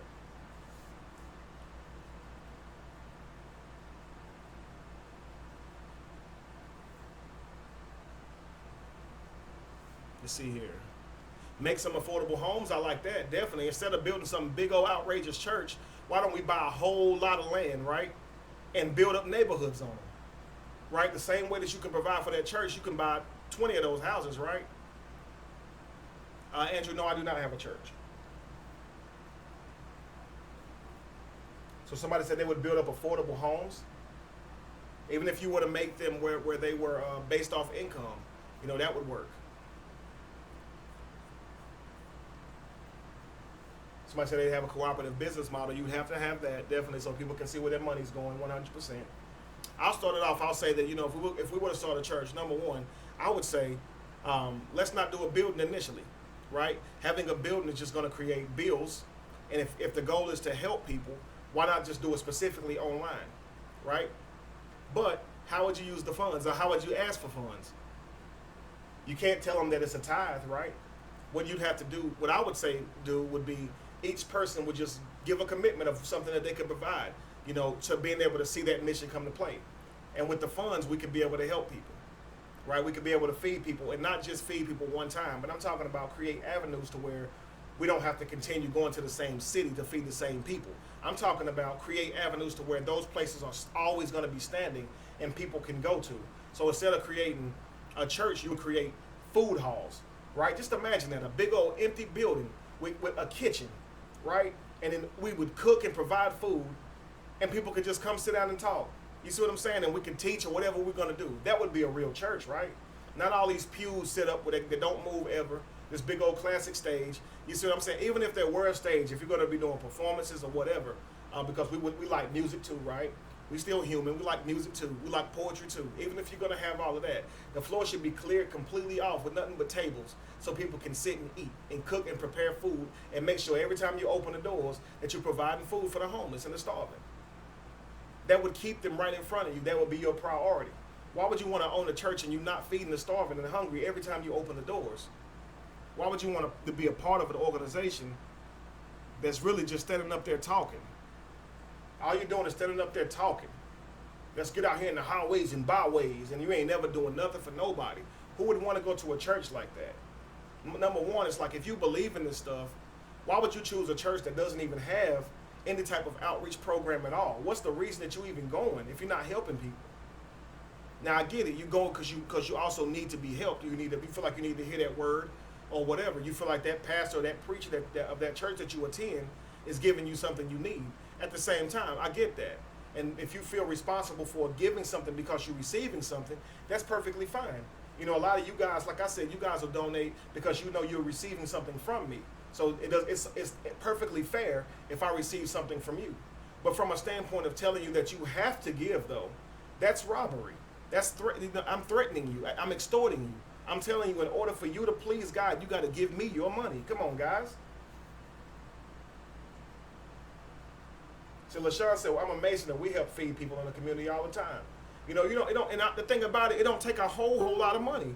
You know, you can go get some hot dogs, right? Even if you don't want to feed the community, you know, beef or anything, you got vegetable hot dogs, a few dollars. You can get a grill, cook those things up, and give those things away. But all these churches always want to do a hot dog sale. You know, always want to sell something. Give something away. People don't care how much you know until they know how much you care. What is it going to cost a few people at your church to put a few dollars together, right? And go buy some hot dogs, vegan hot dogs, whatever you want to give the community, right? If you're gonna, I prefer it to be healthy if you're gonna be giving it away to people. I'm gonna be giving them pork hot dogs, you know. But if it's gonna be chicken or, you know, something like that, and you're gonna get out here and feed them, you know, give that stuff away. It doesn't mean it need to be a, there doesn't need to be a monetary attachment to this hot dogs. They're not that expensive. You see what I'm saying? And you guys can find people who are willing to donate to this stuff, who are willing to come out and help y'all do it. It's not difficult to find people who want to help, but y'all just want the spotlight. That's the thing about these churches. They want your money so they can do stuff with it, so they can be seen doing it. And in turn, now they looked at this figure, they looked at it as a certain figure in the community. Or they're going to use it for their own good. You know, build themselves up, have a nice house, have a nice car, and all this stuff that comes from people giving, and they think that they're blessed by God. That's the thing about it. The people who are taking their funds and buying stuff are saying, I have a right to like nice things. You know, I'm a king's kid, right? I'm a child of the Most High. I'm worthy of expensive things. And there's nothing too expensive for me. I'm a child of God, right? I can accommodate myself with things that I like. And they use this type of stuff to give themselves the confidence to buy all this stupid stuff that they don't even need. You see what I'm saying? And at the same time, they let people starve, but they convince themselves it's okay because they deserve nice things because they're a child of God, and blessed are the feet of the ones who carry the gospel, right? So the reason you blessed is because you saved and you preaching the word of God. But everybody else who's sitting in your congregation, they financially struggling. You see what I'm saying? And they go to church. They in church just as often as you are. Kevin, I think Marsden asked a good question. He said, "Where will we meet to learn and worship if you don't have a church?" No, that's a good question. Look, what I'm saying is, if you did a online church, the same way we sitting here talking right now. Let's say we raised $100,000, right? Thank you, Avery. Thank you so much. Let's say we raised $100,000 right now, and you don't have a building, you don't have light bills. You can use that money to help people. You can use more of that money to help people. Thank you, Antonio Snow. Thank you very much. So you can use that money to be able to help people. You see what I'm saying? But if you have a building and now your living expenses or your building expenses is, you got to take that out now. You got to think about that. If you have people that work for you, if you have deacons and all this stuff, and you got everybody on the payroll, you see what I'm saying? Now you got to pay all those people before you can even get to the people that's starving. Now this is the thing, man. If you disagree with that, the man you know and love, T.D. Jakes, he said that himself, that he has to pay all of his people first. So I mean, this is something that's known. The church is paying the people with your tithe money. not directly using it to feed the poor. They have to cover the people that work there. And I'm talking about these people got real salaries. I ain't talking about no little bit of money. Some of these choir directors and people who play the drums and instruments and stuff, they get paid real money, like real money. That's their only job, to play once a week, and that's okay. You see what I'm saying? If it was if you're gonna have a building like that and the people that go there understand that there is a commitment to keeping that stuff going. If you like a band in the front of you, or you like a place, a church or whatever, and the people that go to that church say, I'm willing to commit to keep this church going, okay. But here's the problem. A lot of people don't do that. We're conscious now. We're awake. So Margin, if we were going to do that, you can't tell people they got to give 10%. See, the church can do that. They can tell you got to give 10%, and that pretty much guarantees that they'll have their monthly income met to be able to continue to operate. But when you're conscious, you can say, I'm going to give you, $100 a month, right? And change your mind tomorrow, and you know you ain't going to hell, and I can't convince you of that. So it's risky. It's risky because people grow up and they change, they get bored. What was going really good for somebody at first, 2 months from now, y'all might not even be coming to my channel. 2 months from now, y'all may not even be attending my YouTube sessions. You see what I'm saying? People grow up and they change. You know what I'm saying? So they grow out of certain things. So when you go off and get a big church based on a few people saying they're going to give a certain amount per month, you may end up in trouble. You actually seriously may end up in trouble because you're trusting. I'm sorry, Josh. What was you about to say? I was gonna say maybe this might be a topic for another day, but when I guess because I see church more like a school. I mean, I guess it is for worship, but I'm thinking, does it ever get to a point where you actually graduate like beyond a book?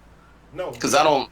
you don't. Yeah, it's like you see people in church 10, 20, 30, 40 years, and it's like it's just one book.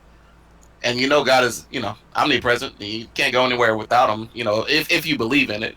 Right. So I'm thinking, I don't know. Maybe that might be a topic for maybe another day. Like if there is a way to graduate beyond going to church and reading from a book, and Look at if the that's something. euphemisms. Look at the euphemisms that the church uses. The church, as a euphemism, is going to be the pastor is going to be your shepherd. Am I right? You're supposed to be. I just look at it. I would think. He calls himself your shepherd, and he calls you his sheep. So just when you look at the word, just the wording of it, if you're a sheep, you'll always be a sheep, and he'll always be your shepherd. So he's always there to guide you. And what's funny is, man, you'll have people who's been in churches for 10, 20 years and still go to the same church.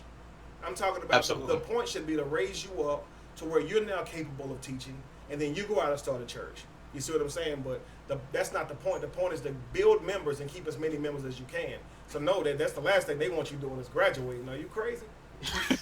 I mean, maybe. I need you to keep going, especially if you're faithful. I definitely need you to keep coming. Oh yeah, faithful in the pockets too. Absolutely. Absolutely, you faithful every week. Even if you're just showing up, you're gonna cause other people to show up. You see what I'm saying? People with church is a competition. A lot of times, man, you're not gonna let somebody else get closer to God than you. You know what I'm saying? Wow, that's deep, man. You come to work 4 times a Sunday and you only come in 3. You see what I'm saying? Yeah. So a lot of times people will frankly, man, they really just be in competition. They show up. As soon as you miss a day, they ask you where you were. I was worried about you. Thought you backslid because I missed a day of church. Are you serious? Right. I don't know. I just figure maybe people would get tired of her. Maybe want something else or just move on. I don't know. It's like you could be a doctor in 10 years. Like you know what I'm saying? Like True. the most advanced things in the world. Plus you have the entire book that you can take home and research and study. Like I don't know. I don't understand it. It's so much time for one book. Life is so short, and you spend so much on one book. I don't know. It's just me. It's one book, and that's why I like to use the term zoom out and zoom in, because it's like you have this book, and you're so zoomed into it, right, that you don't see anything around that book. You don't realize that history has literally predates that book. People predate Adam by millions of years. You see what I'm saying? And like you're so zoomed in, though, you don't see it. And as soon as you begin to zoom out, this book that you once thought was everything begins to seem so small to you. And like Tia said, I graduated when I woke up. She said, I graduated when I woke up. Because going to the same church, I would have still continued to go there. You see what I'm saying? That's what she said. I would have still continued to go there. And I graduated simply because I woke up and changed my way of thinking. But under that spell, I would have simply been a churchgoer. I've simply been striving my whole life to please some God that's outside of myself.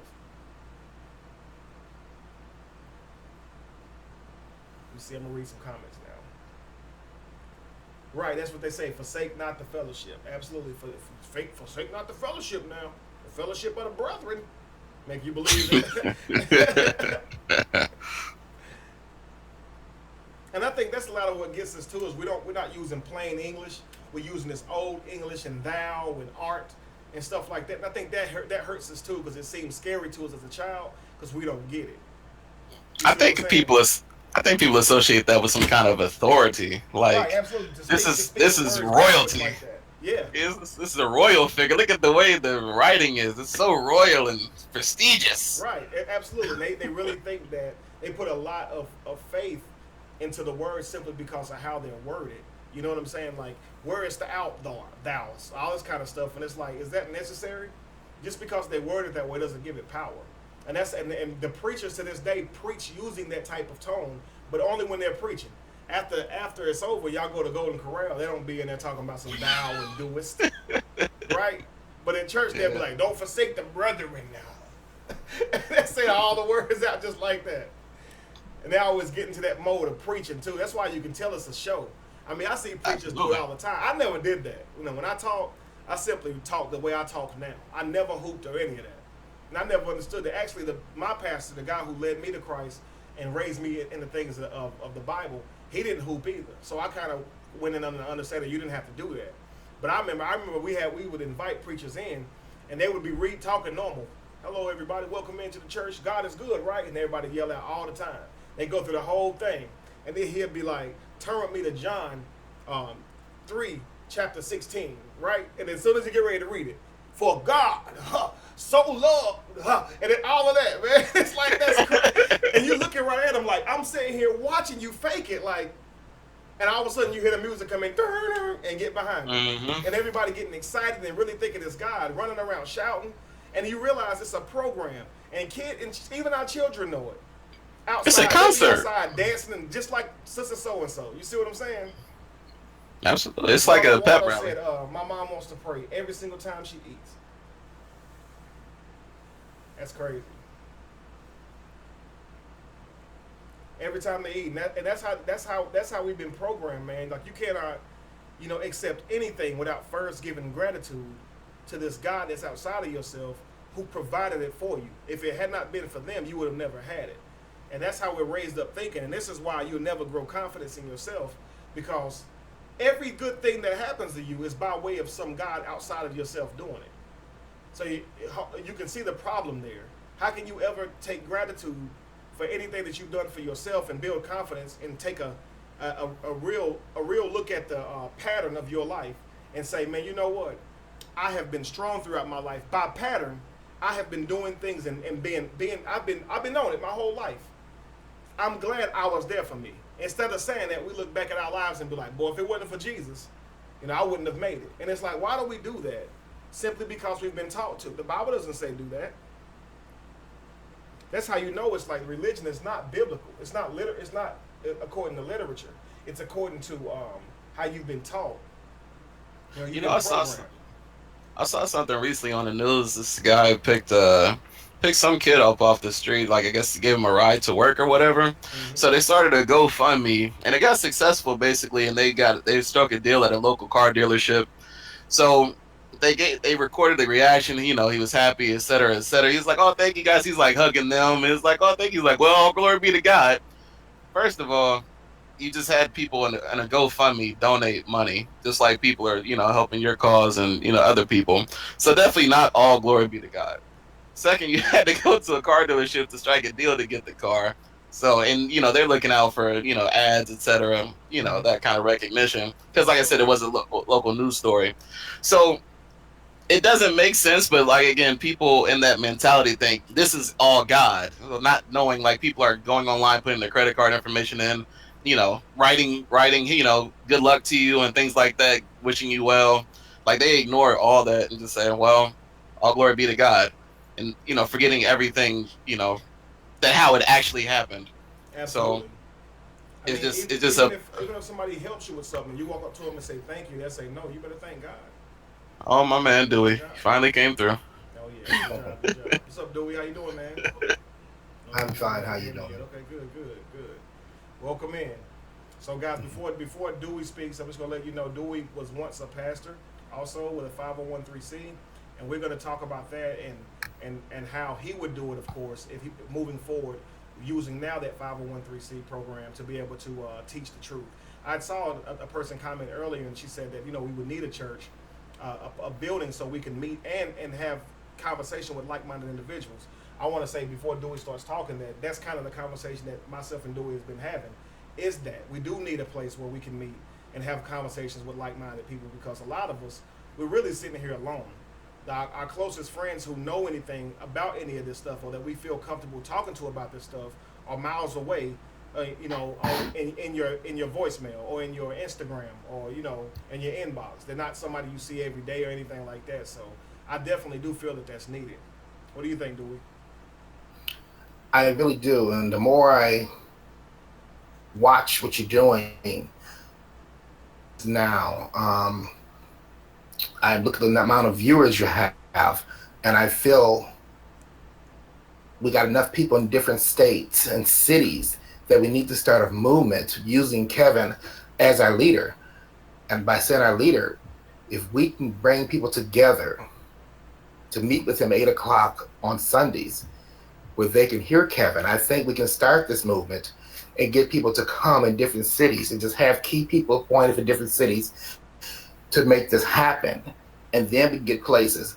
And I listened to someone saying about raising money. The money is needed, and I don't mind using my 501 if people need to use that as a tax write-off, because it can be done right. But Kevin needs the money to keep this movement going and make this happen, that we can do things for other people as well. But first, we need to get the founder moving and get the things the founder needs.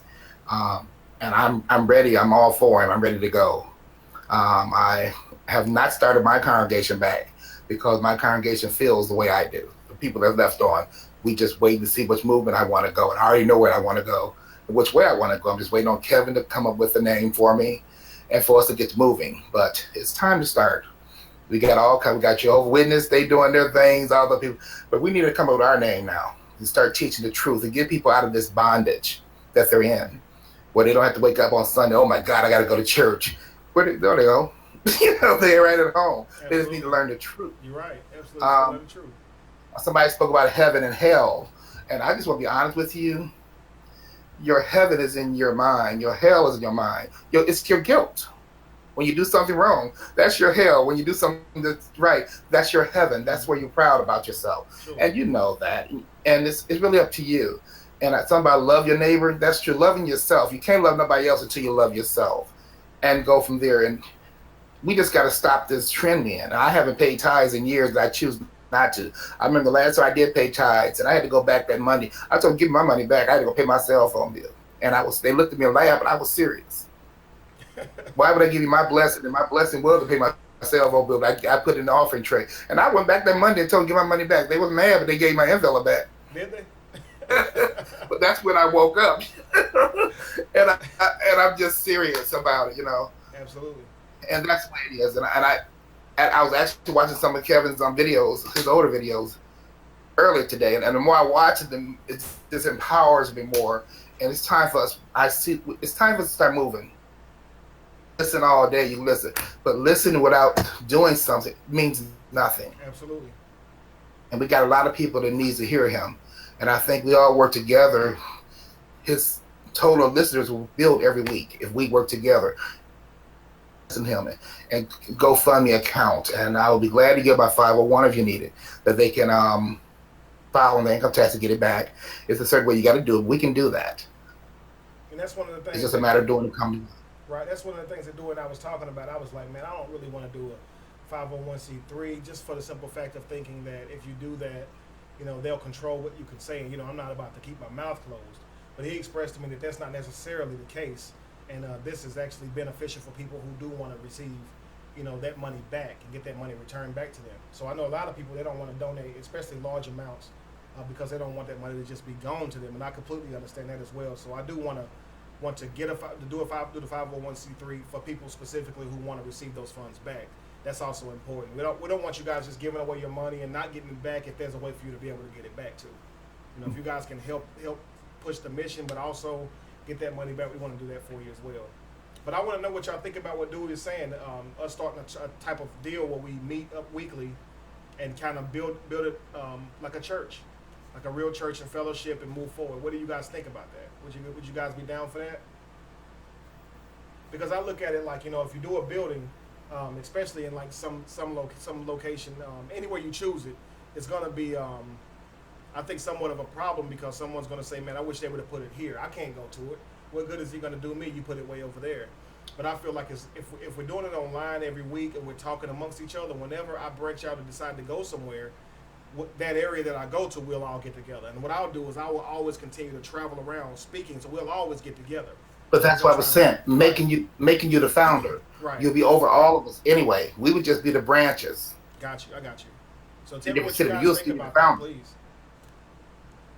Because I can see that happening. I would love to build up the mission in that way, to where it's organized.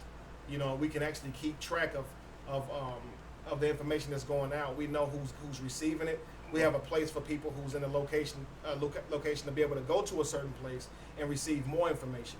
And the thing about it is, like, if you have a building, it is really good, because you can take people out of that environment of home where they probably wouldn't go online anyway, or probably be doing something else other than paying attention anyway. And we can teach them things that's really necessary to navigate in life. You see what I'm saying? We're not in here preaching scriptures from a dead book anymore. What we're going to talk about now? We can't just talk about Egypt every week, right? We're going to talk about things that's going to help us grow and evolve as people, and talk about true spirituality and moving forward and taking control of your life. Because this is information that's vital that we don't get every day, and we certainly didn't get in church. Most of us are so lost when it comes to really knowing who we are and our truest selves. And the reason that is because we spend all our time reading literature. It's time to actually put that literature up and get to know God firsthand. You know, or I say God, not meaning some character in a book. I mean, whatever we're calling God, this thing that we know that's there, the consciousness, whatever you want to call it, spirituality. Get to know, and even if you feel like it's yourself on the inside of you, you know, get to know that instead of knowing what some God outside of you expects from you in terms of like tithe and not thinking certain thoughts and all of this crap. You're never going to get anywhere like that. And I think that in order for us to be able to, I guess, restart our minds, we would need to be able to get together on a weekly basis, at least more often than what we're doing now, to be able to have these conversations. Because, you know, when you have somebody standing up just giving a lecture, you don't really get an opportunity to input. You see what I'm saying? But in an environment like this, people are actually they're actually able to put up what they want to say and things that they've been through, and we're able to, you know, be able to dialogue that out for everybody else. I like that a whole lot better than just standing up talking and then you give a message and everybody leaves. We need to talk. You see what I'm saying? Because somebody can come hear you speak and they still didn't get their question answered. So I love to be able to give people an open floor like this too. What do you think, Dewey? I think so. Well, awesome. And you can also just pick a day out of the week if someone wants to be a leader or a spearhead for their city. And then we can start getting names, what city you want to represent, what city this person wants, and just put a list together so we know what cities we're covering. And that way you know who you're dealing with. Mm-hmm. And we go, still got to come up with a name, but we know we know who we're covering. So we know how big this chain is going to get. Because this thing is going to get big, I'm telling you. Well, let's hope so. Let's hope this word spreads all the way out. I say the truth spreads like a wildfire, man. As long as we're telling the truth, we got no problem. Exactly. Yes, sir. And like I said, the time is now, and I just think people need to come with another email or something where people can send in their names. I want to be a part of this. I want to represent my city, my state, or whatever, and come with a name so we can start moving on this. All right, cool. Definitely. I want to read this. Tiara said, "I'm down with you as long as you get me one of those shirts you got on." Look, y'all like this shirt? I was looking at that too. Listen, man, I did this shirt when I first had gotten fired back in January. And I was like, man, I didn't want to ask for donations because I didn't want people criticizing me. I just left the church, you know. So I said, let me just try to come up with a shirt and try to, you know, push the movement. And I made the shirt and I put the shirt up, and the first person that saw it criticized it. I ended up taking it down. One person had bought the shirt, and he told me that, he said, man, I'm going to send you a picture of it, of me in it when I take the shirt. I said, okay, cool. And when he got the shirt, he said, man, they just don't look good. Like, it looks good on this camera here, but it actually looks like more iron-on letters. What I did was I took the logo, and I just gave them an image, and they sent me this. I didn't actually get a real logo created.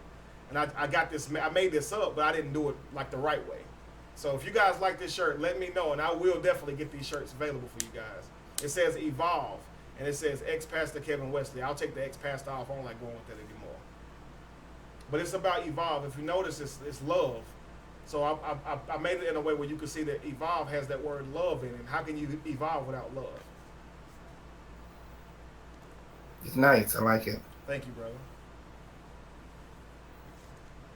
So yeah, guys, we're talking about really spreading this information out to people so they can wake up, right? Wake up from religion and stop giving their money and their funds to something without first validating why they're giving money to it. And then secondly, once you realize that you've been giving money to something that's false, how do you get the confidence to confront your pastor?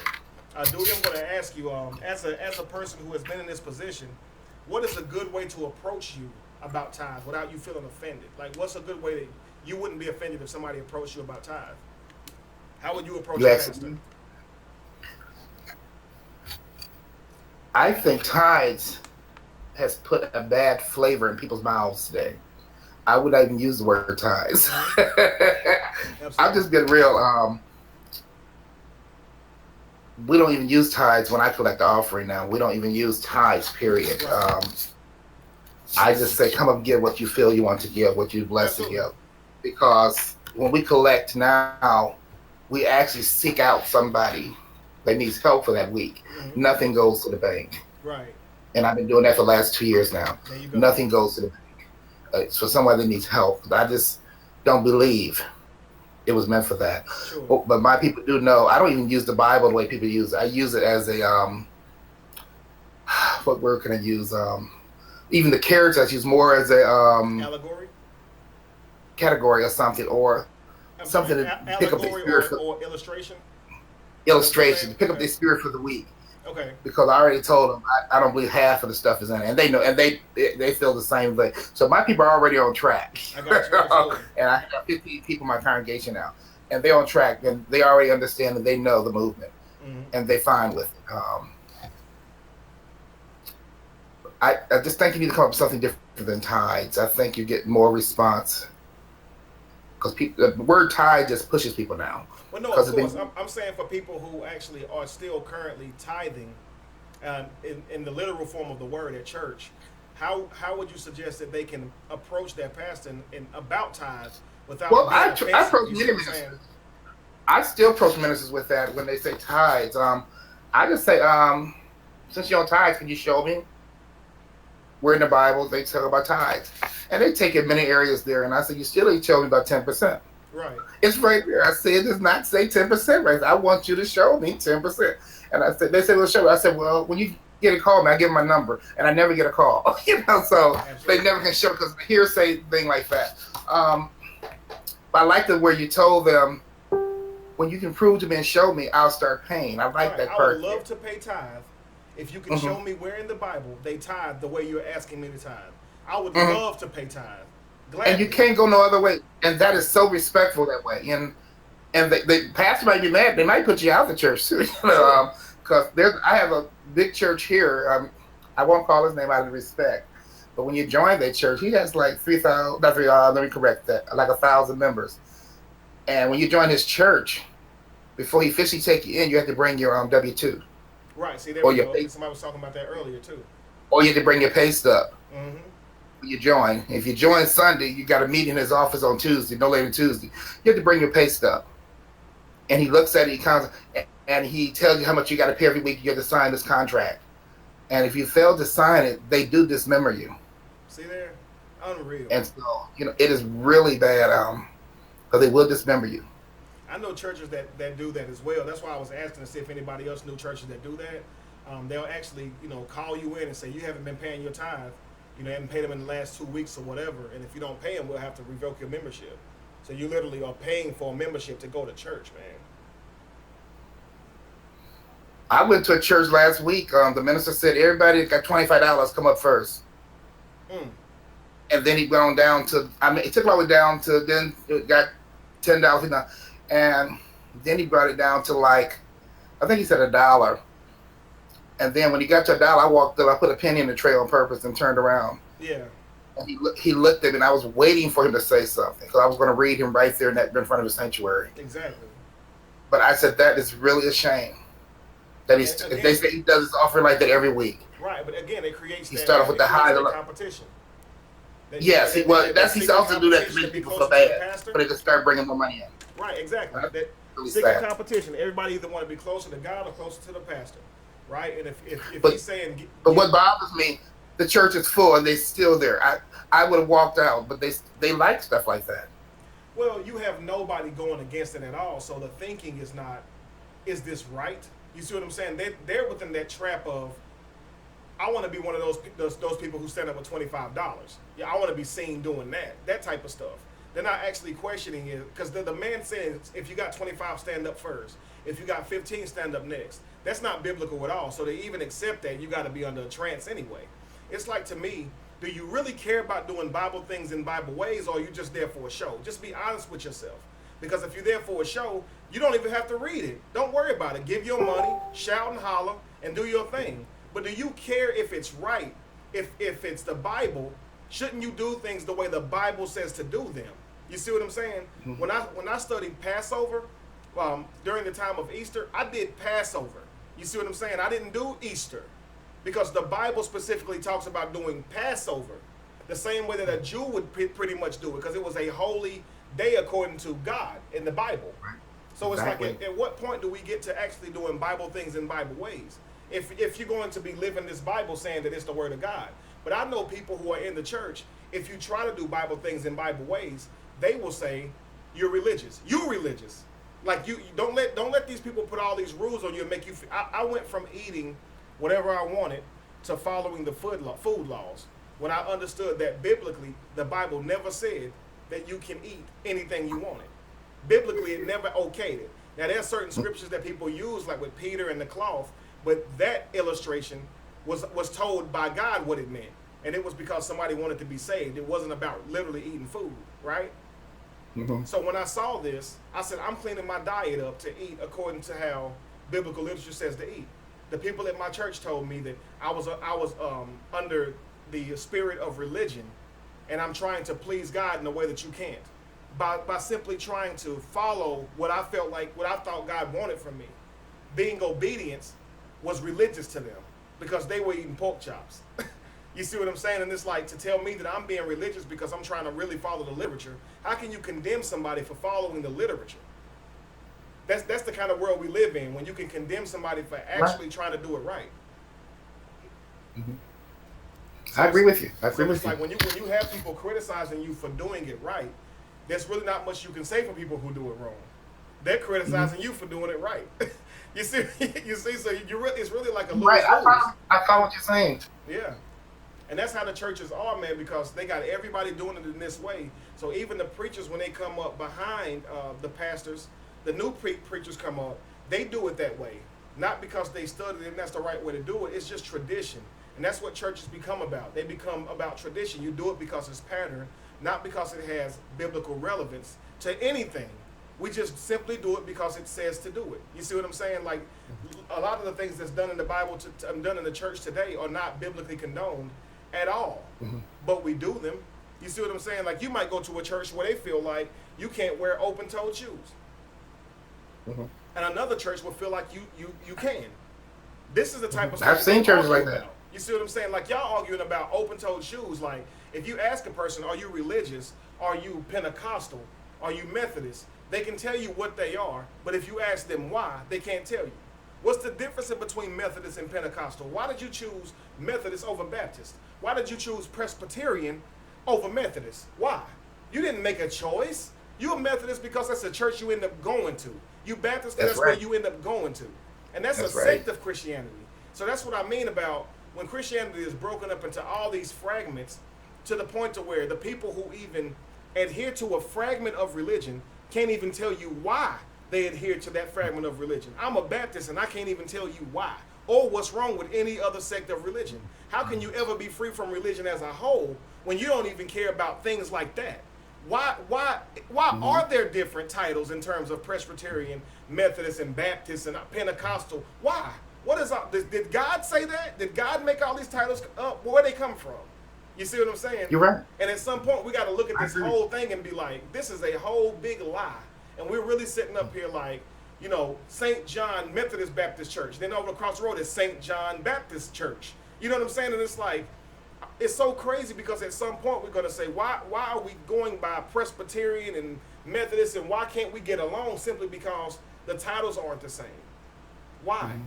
Is there something that a Presbyterian believes that a Baptist can't be around them, or that makes that they believe so much so it makes them go by the title of Baptist versus Presbyterian? This one don't do communion the same way I do. This one don't baptize the same way I do. It's all crazy. It's all crazy, right? And none of it's biblical to lead you to God at all. But they'll make it like that, right?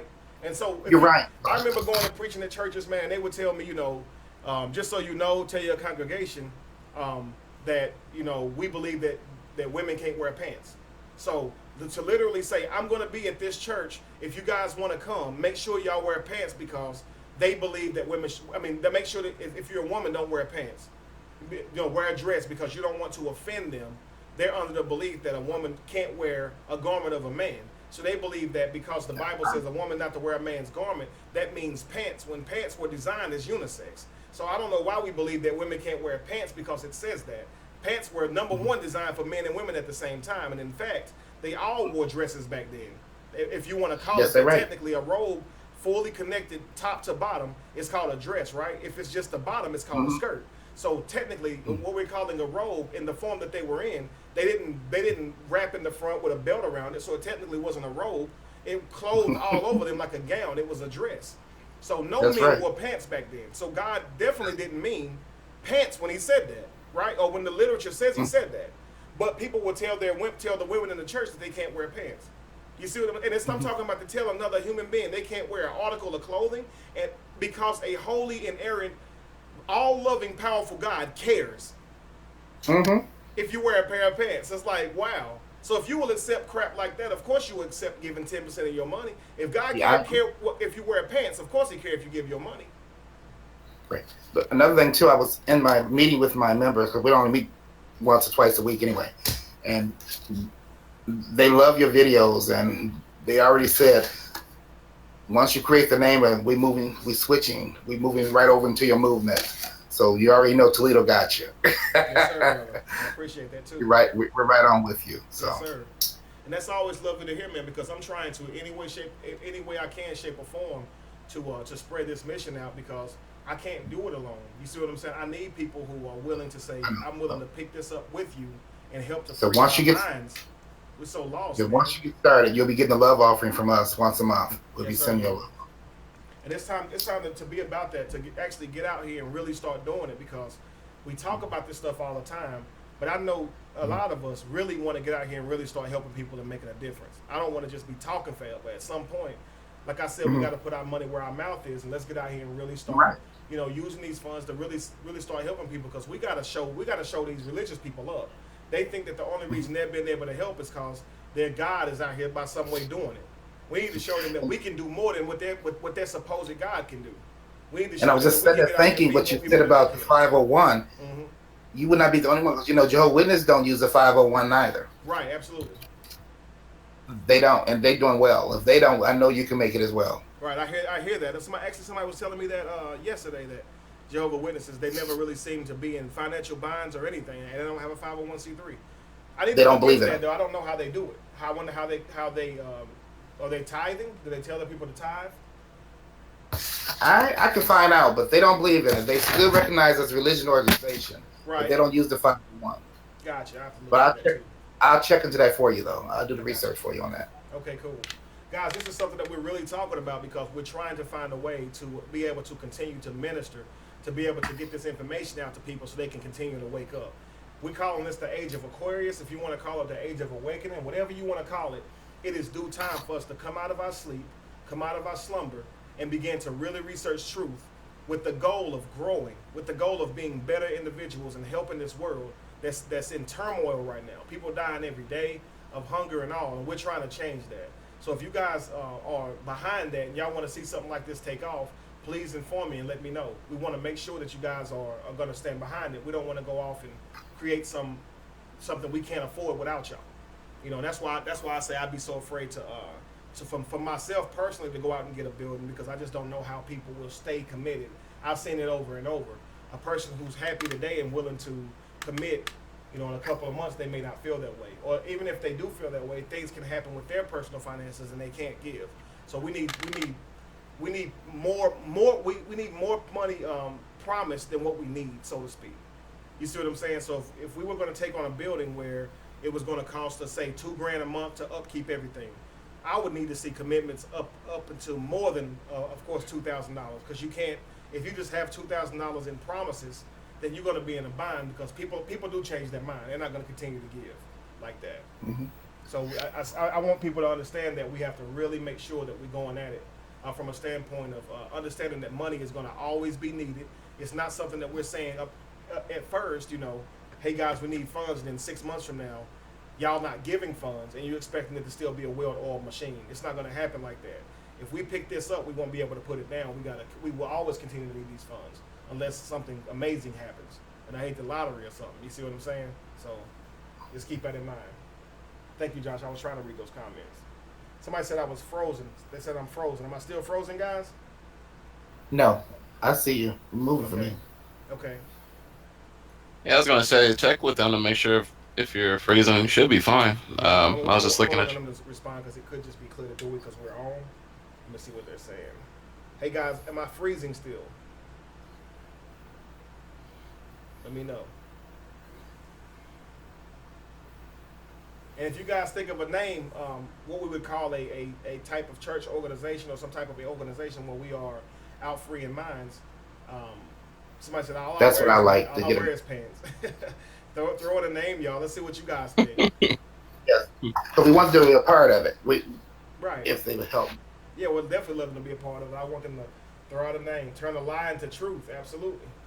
That's the whole goal, is to take that lie that's been ravaging us for so long and just give you some truth so we can help to correct our lives and get it back on track. I'm laughing at I'm laughing at Mars because he's so mad. What he saying? I can't even see it. He said, "Good luck with your small group. That will slowly fade away." He said, "What now?" He's mad. He said, "Good luck with your small group." Yeah, this fad will slowly fade away, and that's the thought. That's okay. I know it's funny though. I love it. I love the hate. I love the hate, man. It's so funny. Oh, okay. I'm sorry. You know me. I'm goofy. This is just funny. Oh yeah. Marza said we need real power if we're gonna compete with them. We need Preel. Get that Preel power. Yeah, that Preel power. You guys have power because you have numbers. You have people who've been convinced of this lie for a long time, and they contribute. Please understand, Mars, that this biblical character you believe in is not doing anybody any favors, as that person doesn't exist. The people who believe in this are giving to these ministries and giving to these people. So I can give you that. You know, the actual title of religion that you are under, Christianity, there are people who help other people in that religion. But believe me, don't get it twisted. The God of your religion does not exist, nor is he helping anybody. So I mean, you can fill yourself with whatever courage you want to, false courage that you want to. Mm-hmm. People are out helping people, just like people are the ones that's tithing. The only reason church has money is because people are tithing. Stop thinking that your God is doing anything amazing. It's not. People are simply tithing. If anything, thank the people. You're still giving a credit to God. He just said 3 words: fade away slowly. I guess he's done. And that's just the thing, man. They don't have anything logical to say. You know, it's crazy. I'm leaving him in there just because he's funny. It's like nobody's taking him seriously. Think he's really saying something. Yeah. It's hilarious. See, somebody said online is better. Absolutely. I like online because so many more people can get involved. But we're talking about whenever, you know, I do take engagement. So I do go to different places and speak where you guys can actually come out and be able to talk with me one-on-one, in person, all that type of stuff. So I definitely want to be able to do that as well. We don't want to just be online. So I agree. They said somebody again saying no buildings. We don't want a whole bunch of building funds. We don't. We want to be able to take the funds and really feed people. Yeah, there's like no reason to have like 3 or 4 churches on one There's no need. like There's one no need. one neighborhood. Right, absolutely. Because you want to. No, you don't have to have one. Say what? You don't have to have that many. If you get one in every city, we're doing good.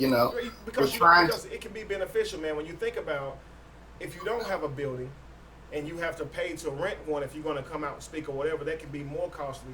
And you do want to have a place where you can actually store the food too. So if we're going to be really giving like that, we're going to have a building where we can store this food up, because we ain't just going to be, you see what I'm saying, like just not putting it anywhere. We can't store it in our houses, right?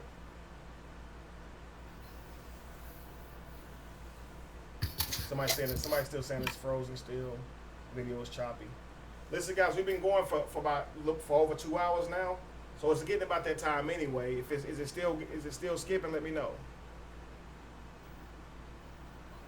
I see somebody else putting Evolve. I'll tell you what, I will have this shirt up available and a real logo made for this shirt to be purchased tomorrow if you guys are serious about it, because I need the finances. I really do. I really need to get this thing going.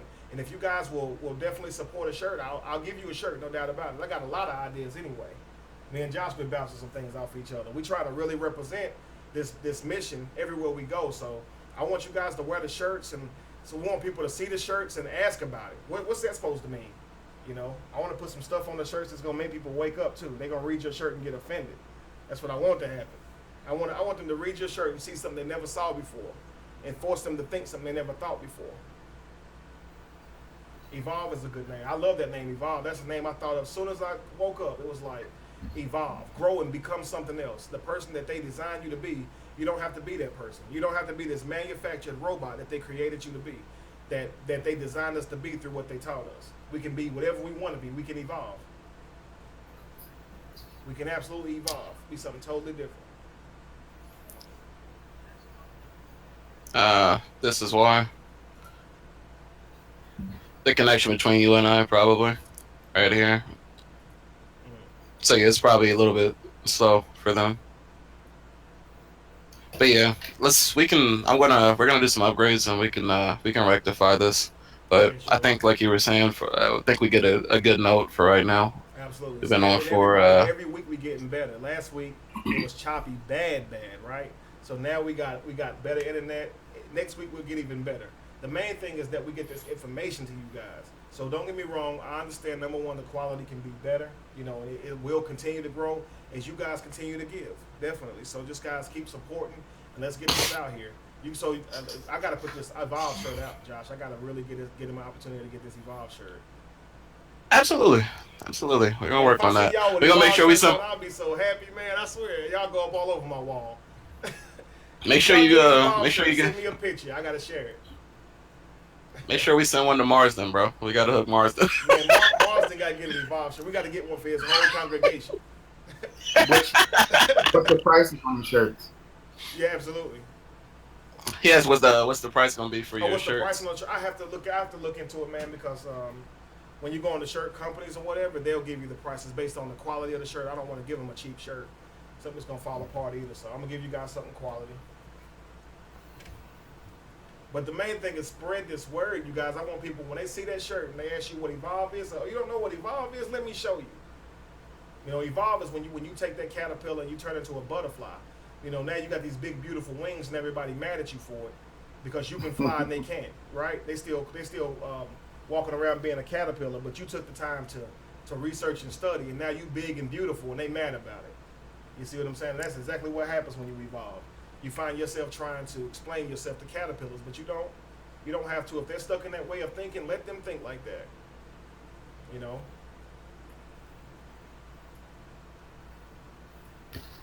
Someone said something about topic for next week. I didn't see that. It kind of faded away. My bad. Slad, I see you had somebody said that can be our topic for next week. What are you talking about, Slad, please? Yes, someone said they was interested as being an accountant for you. Okay. Please send me a message, man. I'm trying to. I definitely. I didn't catch the name. So, okay. Appreciate that, Dewey. So Bab said it's still freezing up. Guys, we're gonna be getting ready to log off here shortly. And next Sunday again at the same time, 8 o'clock Eastern time, we're going in. We're going in again. Tiara said she wanted a shirt. I'm putting these shirts should be up tomorrow. Please look for it. I don't know if everybody who follows me or who subscribes to me on YouTube is on Facebook too. I hope you guys are. If you don't have a page, I will just make a video and put it on YouTube tomorrow as well, and it'll tell you guys where you can go get the shirt if you are interested in that shirt. We need to build businesses. Okay, Slayton, I got you. We can definitely talk about things like that because these things need to be discussed. Yeah, Agent said his mom is 65 and he wished she were wise up. She could have saved about $200,000 in her lifetime. She wasn't given tithe. And that's the heartbreaking part about it. You see what I'm saying? It's like looking at people who have been in a religion for so long, giving their money for so long, and now they're grown adults, right? And don't have anything to show for it. I'm going to tell you guys, Marsden is funny. So Marsden said that this thing is going to fade away, right? It's going to be small. And now I'm the salesman of the month. So we really haven't came up with a name yet, right? No, we have not yet. People like the idea evolve, but that's something I already was using for some other things, though. So you guys... You can use it. If they like it, you can go for it. Well, I heard him. We got the permission to use that. If you guys think of something else, please just continue to let me know. I want to make sure it's something that we ain't going to change in the future. I don't know why, man, but when it comes to deciding names and stuff, it's always hard for me. I always think there's got to be a better name than what I came up with. I like involve. I'm looking at that E and I see empowerment with it, so. Yeah. When I first had noticed that love was it evolved, I said, man, I love that, man. To me, the root word in evolve is love, even though that don't make no sense. Because how can you evolve without love? If love is not your root, if we need to get back to love being our root, keeping love as the priority in everything.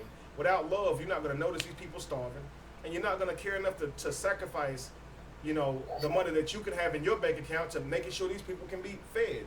You see what I'm saying? So it takes love to first pull something out of your pocket and give it to somebody else because they need it. You see what I'm saying? And that's what we got to get back to, loving each other. We lost love for each other, and now we love inanimate objects. We love money, printed paper more than we love each other. We got to get back to loving each other. And if you can do that, you can evolve. If you can get back to truly seeing people for who they are and their true worth, you can evolve. We've been tricked into only seeing life the way they told us to see it, seeing things the way they told us to see it.